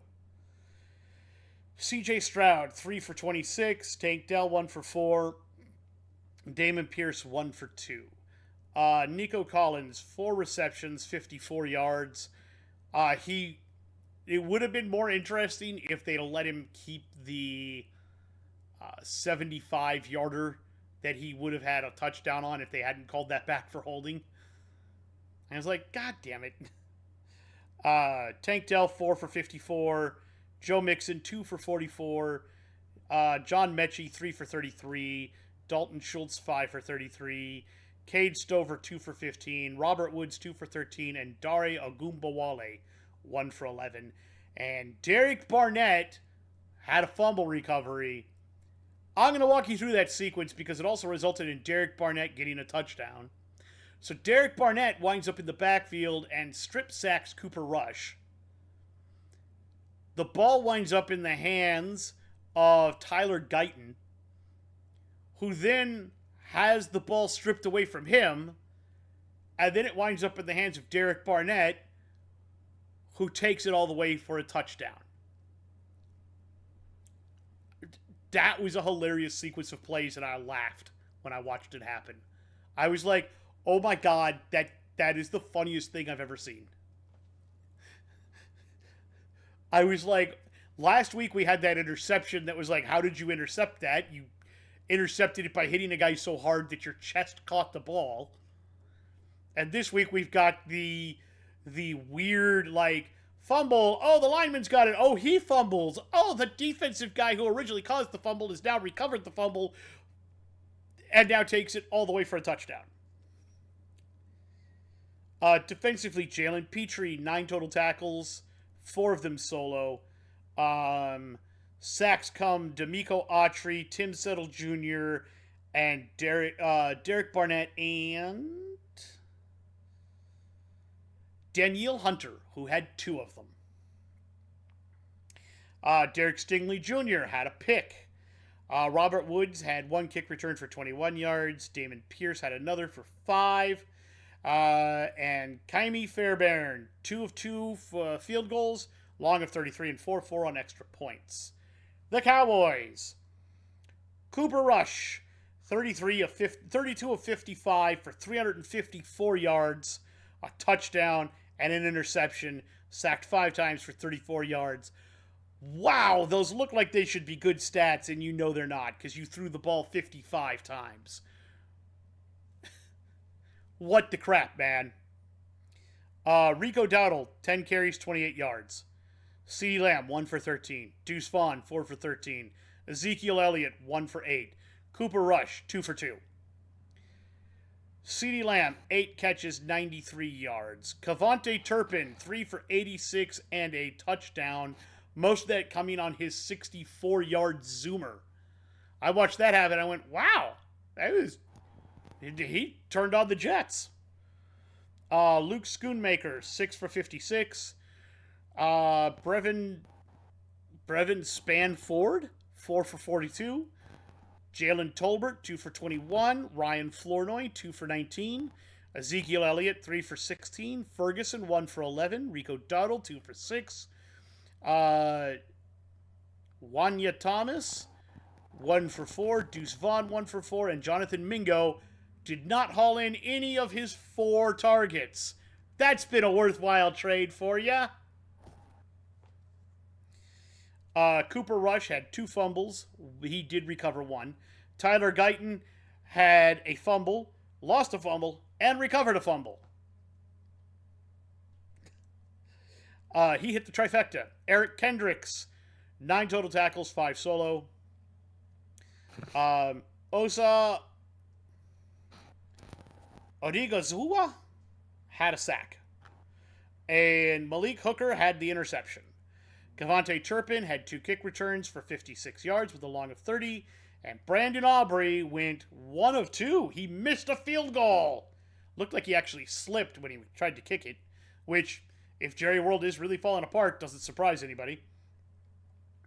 With a long of 53.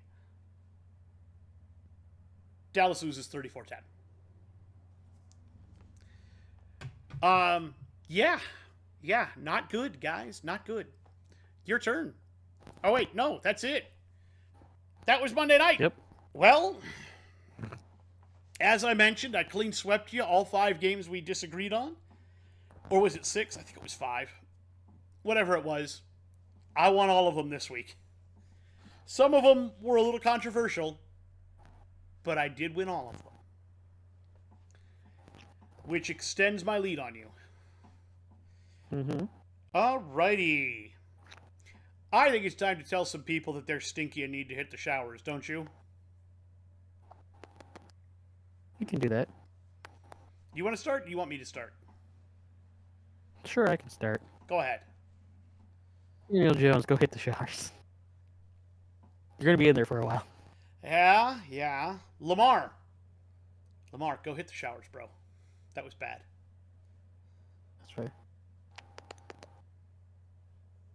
That's fair.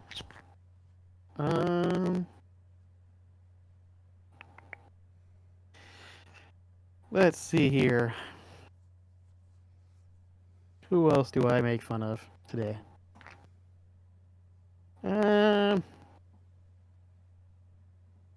Ooh.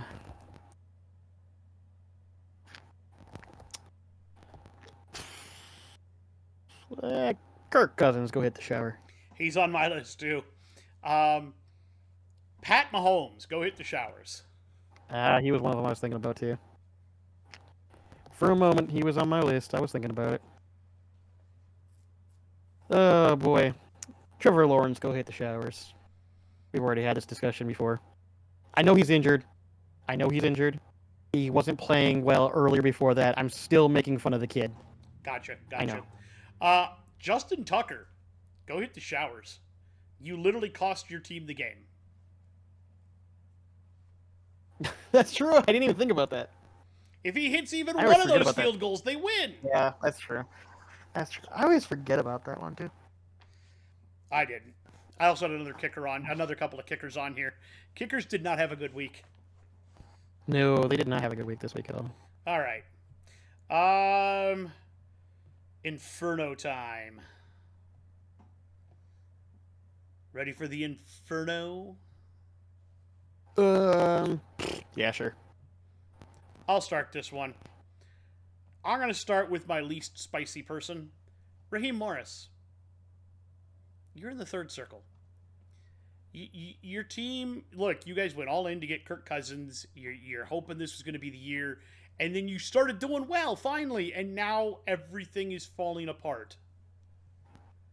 I think it's because... I don't know what it's because of. Whatever it is, it's not working, my dude. Yeah. That's fair. Your seat's starting to heat up a little bit. I don't think you're going to get fired. But people are definitely questioning because you did not go in on an offensive lineman to help Kirk. You went with a quarterback.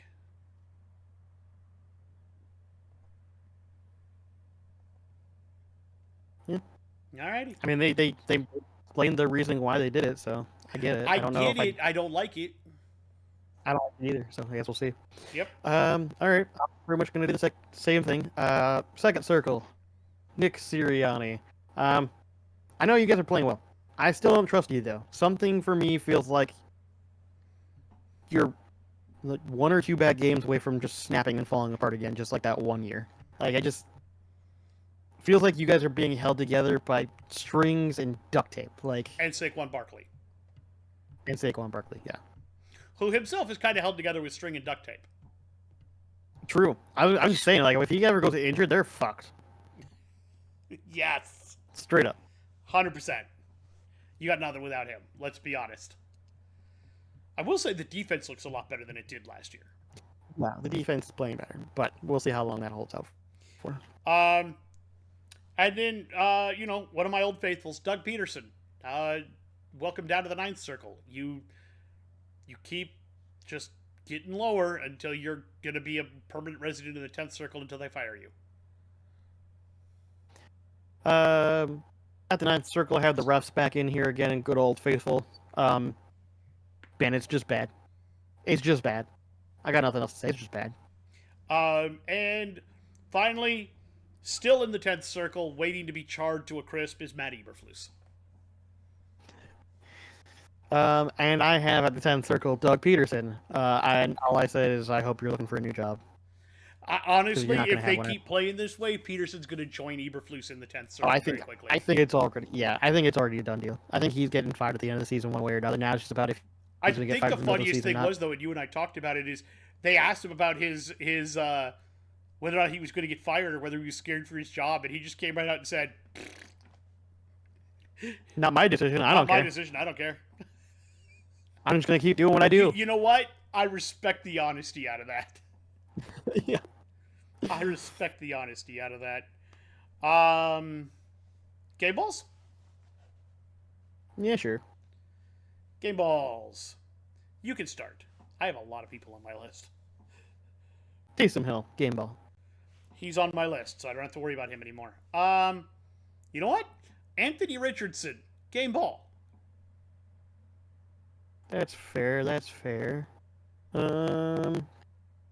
McConkey, game ball. Brock Bowers, game ball.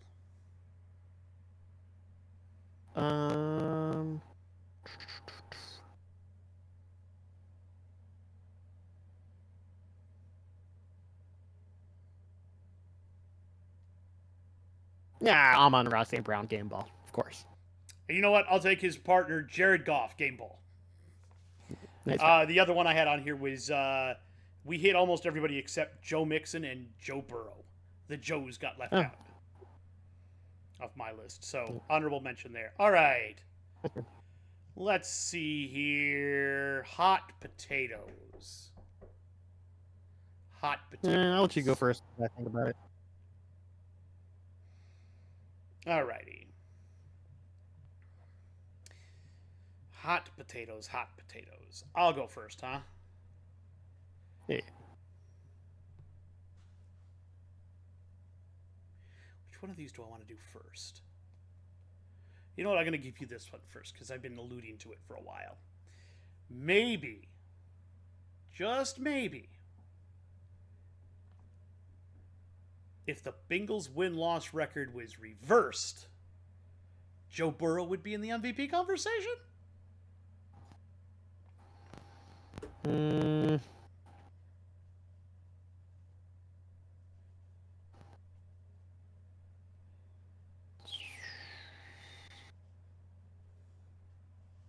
They're what, 4-7 if they were 7-4? No, even at 7-4 they wouldn't be, and especially because his completion percentage is just kind of shit right now.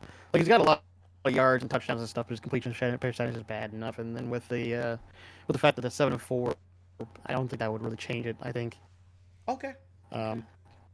No, I don't think so. He's got great numbers, but I mean, that's just not enough. I think.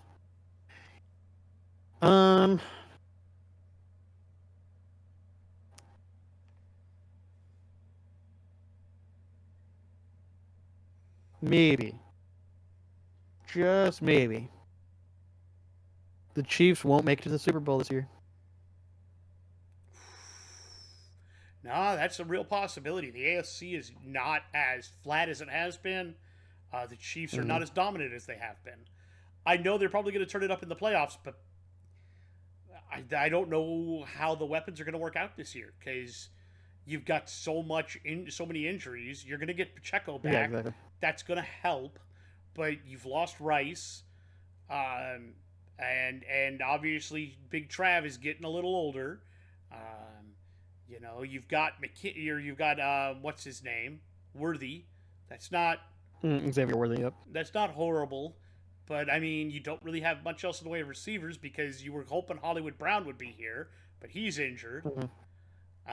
So yeah, you're definitely not the team you were. Your defense is pretty good, but if your defense fails at any point and you start getting boat raced, I don't know that you have the weapons anymore to keep up.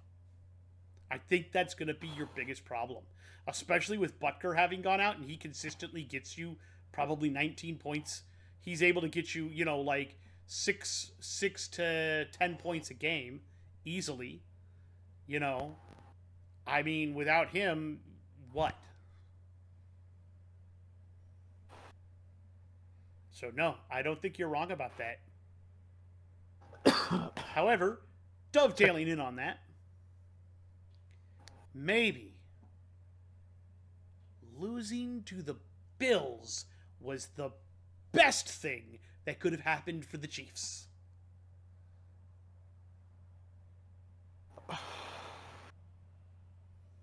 I think you can make that argument. There's a lot of teams that'll make that argument that it helps get the first loss jitters out, so to speak, like the idea of like subduing the ego, so to speak. Sometimes players can get egotistical and be like, "Oh, look how great we are." Sometimes the loss can help bring them back down and realize, "Oh, okay, no, we still make mistakes. We're not perfect."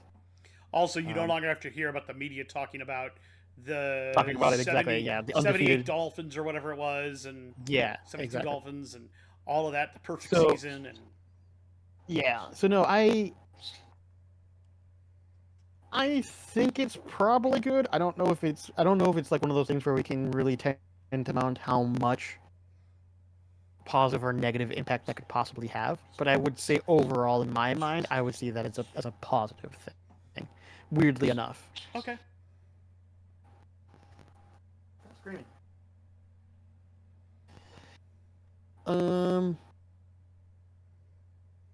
Maybe. Just maybe. 49ers still make it to the playoffs. God damn it, you half stole one of mine. I could probably still use mine because it's just a little different. But yeah, this season, yeah, I'll go with that. They could miss the playoffs legitimately. They don't look like the 49ers of old anymore. Definitely not. They're getting old. So to dovetail onto that, maybe not just not making it to the playoffs, The 49ers window is closed, at least this version of the team. Time to rebuild.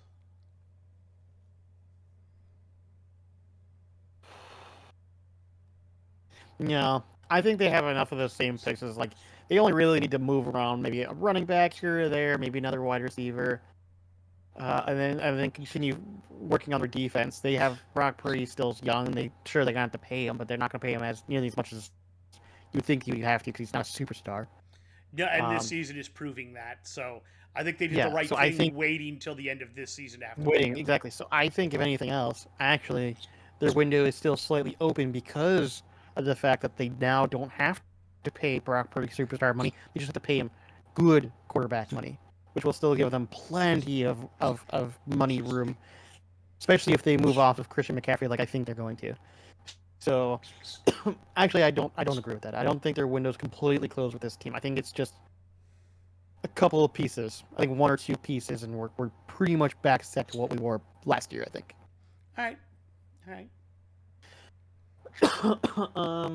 I feel like I've said this before, but I feel like it's actually, even now that we've further in the season, it might actually legitimately be possible. Especially looking at the teams as it is. Mm-hmm. Maybe. Just maybe. There'll be 3 NFC North teams in the playoffs. And I think we've had that before, and I will agree 100.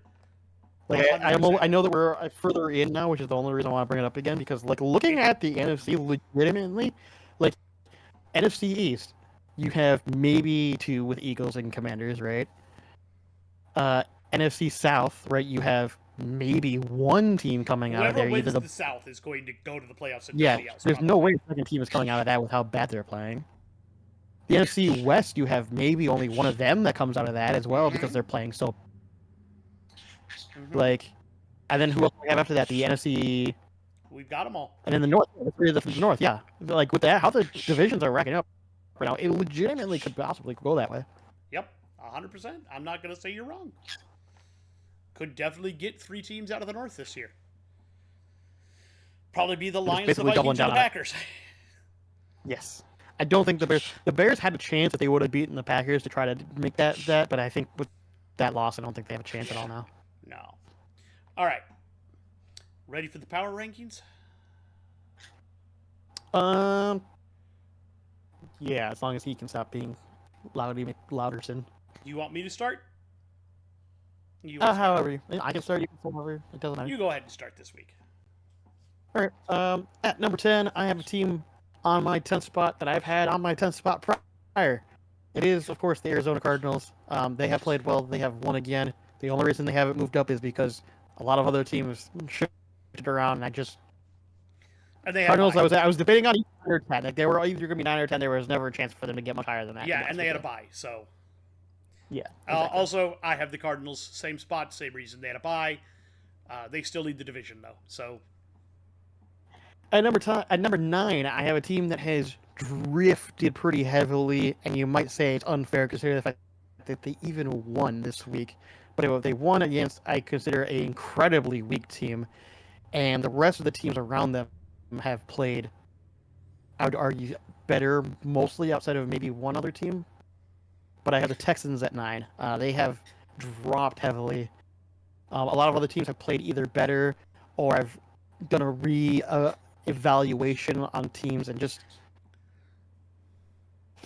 the Texans have left me desiring more, to put it bluntly. Like, watching them play, they just don't stand up to that top 5 team that I was having them at earlier. They just don't meet that standard. I also have the Texans at 9.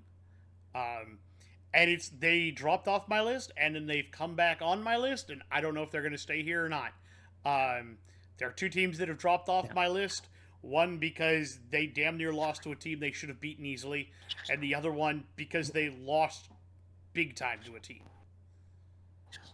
So, fair enough. The Texans claw their way back into number 9, but I don't know how long they'll stay here. You've got a lot of issues. At number 8, I have a team that I don't remember if I've had them on my list or if they're newcomers to my list. To be honest with you, I might have had them on my list low down last week, but I don't remember. Either way, at number 8, I have the Chargers. They have. Not. Yeah, they have been playing very well. They have continued to impress, and if they continue winning games that I don't think that they're going to win or that I think are going to be close, then they'll keep moving up. But they've now found a place on my rankings. I now also have the Chargers at number 8 on my list. They're 7-3, and they won a game that I didn't think they were going to win. Because they started hot and then they started charging it up, and I thought, oh, typical Chargers, here we go. But no, they turned it around. They buckled down and they got back to work. And you know what? I think that is the John Harbaugh coaching strategy. I think he's just he gets them to, all right, guys, let's get our heads back in this. Yes, exactly. At number 7, I have a team that has drifted out of my top 5 and has now unfortunately dropped to 7. And that's just mostly because of a lot of other teams have played better. It's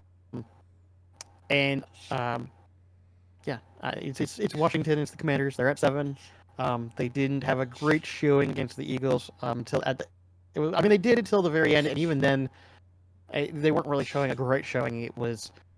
They were surviving, and then in the fourth quarter, they just couldn't survive anymore. Unfortunately, Washington has entirely dropped off my list. Wow. Not because they're bad, but just because there are other teams that need to be on the list that I couldn't find room for them right now. They could replace the Texans if they start winning again, and the Texans do what I think they might do and lose again. But yeah, you had a good run, Commanders, but off my list. Sorry. At number 7, I have the Eagles. You guys are playing very well right now. Unfortunately, there are just a bunch of teams who I feel are playing better right now. Not saying anything wrong. Fair enough. At 6, I have the Ravens. You lost a game that you probably should have won. It was very close. You at least kept it close, so you didn't get run over. But, let's be honest, you really shouldn't have lost that game. At number 6, I have the Ravens. Honestly, you probably should have won that game, but you didn't. So down to the rankings you go. At number 5, I have the Buffalo Bills. They have been playing very well. And they obviously beat the Chiefs. They aren't perfect, but they've been playing very well. At number 5, I have the Vikings. They've been playing much better now. Slowly climbing back up the rankings after a couple of tough losses. We'll continue to see how you do. I don't consider the wins over either the Colts or the Titans major victories. That's why it's been so slow. That's fair. At number 4, I have the Vikings. They've been playing pretty good football, obviously. They just climb up just a little higher than you did, but yeah, wins are wins, and we're retaining good position. I don't know what else to say about that. At number 4, I have the Steelers. I don't know how you're doing it. By hook or by crook, you lead the AFC North. You're 8-2. You're already going to be, even if you lose the rest of the season, you're 500. Again. Yeah, exactly. You're over 500 again. Mike Tomlin, you are a mad genius, and I don't know how you keep doing it. And funnily enough, at number 3, I have the Steelers. They've been just... I don't know what else to say. They've been playing very well.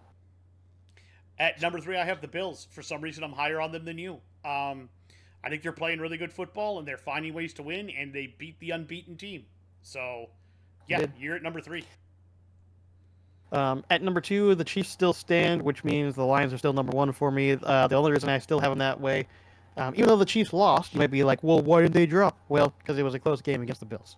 On top of that, if they lose the next game, I'll say this, though. If the Chiefs lose another game, now we're, especially against a team that probably should be even worse, is even worse than they are. Now we're talking significant dropping, especially even if the game's close. I might be like, all right, you might end up dropping out of that spot. I'm the same way. Chiefs and then Lions. You're barely holding on that spot. Yeah, your Chiefs are holding on to that spot, and the reason the Bills didn't jump them because it is only their first loss. They still play good football.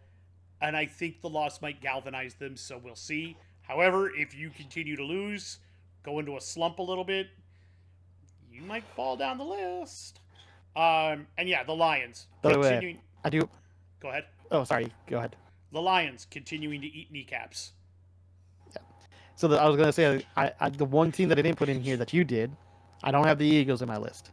I will say that the reason why I didn't put the Eagles in my list is solely because I do not have faith that you can rely on Saquon Barkley that hard, that long. We'll see if I'm correct. If next week they still play, if they win next week and the Texans lose or the Cardinals lose, they'll end up in my top 10 again. And they could move up quickly. I just don't have a lot of faith in them, and obviously I don't have a lot of faith in Nick Sirianni specifically. I understand. I'm not mad at that. It's just right now they lead the NFC. No, I know. They lead that NFC East by they're 8-2 to Washington's 7-4. 7-3. Yeah. And they beat Washington too. So I know, and that's the only reason why I can understand why you put them above. It's just that's literally what happened. I don't know. Yeah. So we will see how that goes. All right. Do we want to do next week's games and then I'll get to hockey? We could do that. All right. Week 12 games.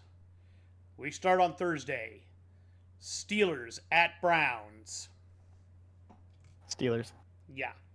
There's no question. Vikings at Bears. Vikings. Bucks at Giants. Bucks. Probably Bucks. Yeah. Chiefs at Panthers. If they lose this game, they're going to drop hard. But they should not. They'll drop out of my top 10 if they lose this game. Yeah. Yeah, Chiefs. Yeah, I agree. Cowboys at Commanders. Commanders. Yep. Zero love for Cooper Rush. Pats at Dolphins. Dolphins. Again, I agree. Titans at Texans. Texans. I'll go with that as well. Lions at Colts. Lions. Broncos at Raiders. Broncos. I again agree. Niners at Packers. Packers? You know what? I'll take the Niners. I don't like it.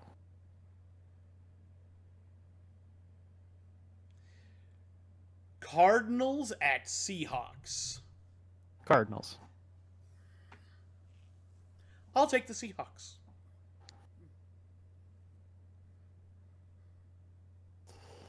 It just... Yeah. One of those weeks, I know. Yeah.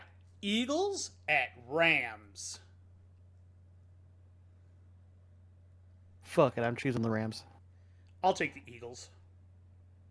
I know it's dumb to bet against them right now with how they're playing, especially with Saquon, but... No, I totally get it, though.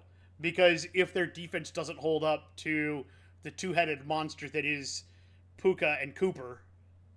Mm-hmm. And finally, Monday night, Ravens at Chargers. That'll be a pretty good game, actually. It'll be very telling of who actually is more in control of that side of the AFC as well.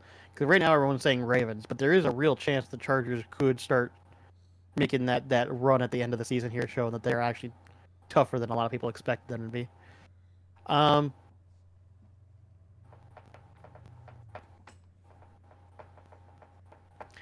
the Ravens probably really want a bounce back game, especially after that last game. Mm-hmm. So they might play a little harder than normal too. I think they might be thinking the same thing, which is this is actually might mean a lot for the division. So they're in different divisions, but yeah. No, but I meant as in the AFC division as a whole. Not, yes. Yeah. I guess the conference as a whole, I should say.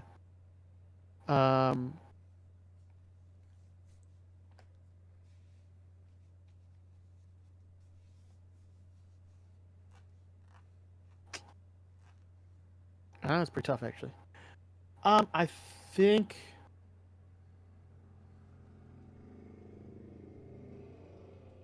So the funny thing is the offense. So I think offensively, I think the Ravens have a slight edge because I think Derrick Henry is a better running back than J.K. Dobbins. I think Lamar and um, uh, Herbert are fairly similar. I mean, obviously not. I mean, not in play style, but like as far as like how good they are for what their skill set are, right? Mm-hmm. I think they both have a. I think they've mastered their skill set. They're just not the same skill set. Um, but I think they kind of equal out each other in that way. Um, as far as wide receivers go, Lad McConkey's been pretty good. Just had his big pop off game. Quentin Johnston has gotten a lot more involved. That's been very good actually, as far as the Chargers are concerned. We were worried about them having people to throw to. That obviously has not been an issue. But then the Ravens obviously have Flowers. Mark Andrews is supposed to be there, but he hasn't been super involved as of recently. Likely sometimes is good there. I know they have a couple other guys. I'm just not naming off the top of my head, but I know they have like one or two other decent wide receivers as well. So they both have okay. I think the Ravens might edge a little bit on the wide receiver edge as well.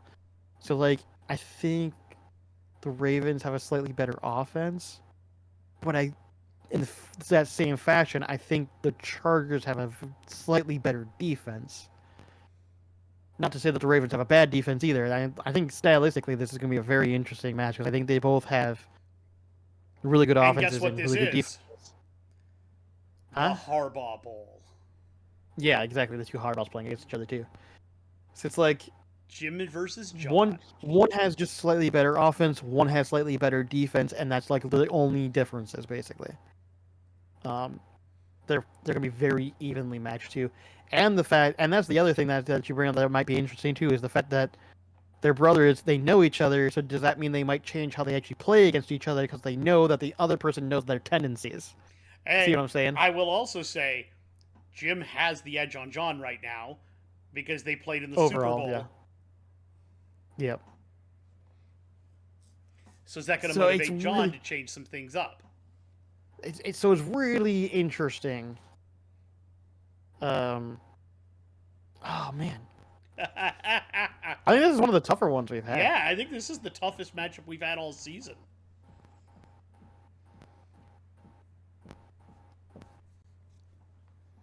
I'm going to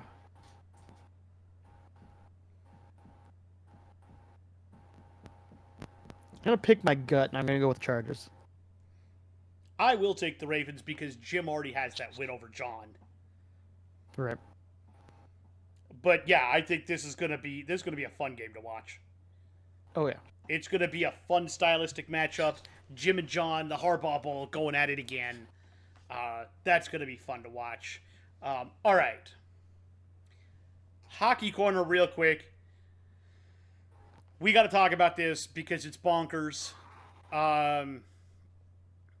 Because it is Connor McJesus being Connor McJesus. At 27 years and 306 days old, he has become the fourth youngest player in NHL history to have at least 1,000 points. The only people to do it faster are Gretzky, 23 years and 328 days, Lemieux, 26 years and 171 days, and Steve Yzerman at 27 years, 291 days.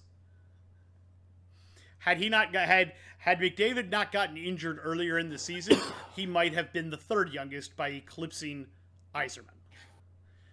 What's funny is that on his path to becoming the fourth youngest 1,000-point player, Connor McDavid has scored more multi-point games than even Gretzky. He has the most multi-point games of anyone to hit 1,000 points ever. I think he's got Gretzky by like 30 games. 30 or 40 games. Now, that sounds like McDavid was hotter and colder, but that's not the case. Gretzky was actually streakier, and the reason why he didn't have as many multi-point games is sometimes he would just have really bad stretches, but whenever he had multi-point games, they weren't one goal, they weren't two or 3 point games, they would be 6 or 7 point games. Because that's how Gretzky was. And they played less games in the season when he was there. So if you think about it, that's why. But yeah, Connor McDavid, I think, is going to eclipse just about every record we can think of. He is an absolutely fantastic player, and yeah, there's like, he is the next like face of the league and great player. Everybody knows it. Everybody sees it.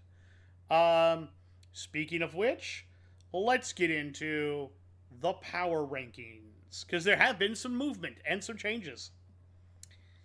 Starting at number 10 this week, we have the Dallas Stars, who overall are 11-6-0. They have 22 total points. In their last 10, they are 6-4-0. They are playing Dallas Stars hockey still. Jake Ottinger's still in the net doing Jake Ottinger things. There hasn't been much change. They're still going to be a good team, and I still despise them.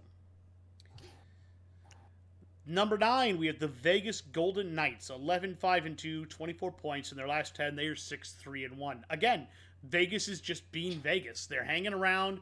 They're probably going to make the playoffs again this year as long as they don't have any major injuries. And even if they do, they're probably still going to make the playoffs. And then the injured guy's going to come back right in time for the playoffs when salary caps don't matter anymore.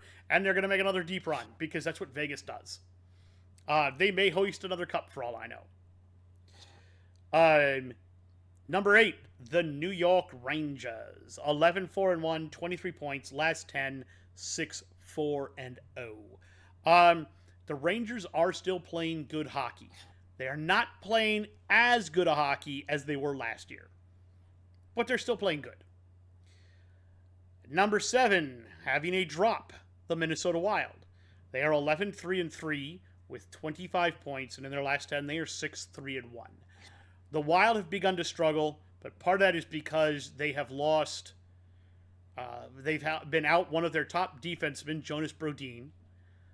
They have lost Matt Zuccarello for at least 3 to 4 weeks after he took a puck to the area of the yam bags, and then had to have surgery. Ew. Yeah, I don't know exactly what the injury was, but he caught a puck right in the midsection and stayed down, and now he has to have surgery. And I was like, ew, that's not good. Yeah, that doesn't sound pleasant. And they also lost Eck, Joel Eriksson Eck, one of their top centers, for a little while. So they're dealing with some injuries now, and it's obvious they don't have the depth to keep up with some of the teams they've been playing. But they're still playing well. It's just they don't have enough to keep scoring and playing as hard as they are. Gotcha. Still, we'll see how they do. I think they're a much better team than anybody thought they would be. Number 6, climbing up, the Toronto Maple Leafs. They are currently 11-6-2 with 24 points, and in their last 10, they have been 7-2-1. They have beat some of the teams above them in overtime recently. They have been playing very well, and all of this despite the fact that they are missing their top player in Austin Matthews. And what's really funny is their power play has gotten better without Matthews. So the question has been asked, rightfully so, have they been trying to feed Matthews too much on the power play? Have they been looking for him and him alone rather than looking for the best shot? It is a question and it is a concern. At number 5, we have the New Jersey Devils at 12-7-2 with 26 points, and in their last 10, they are 7-3-0.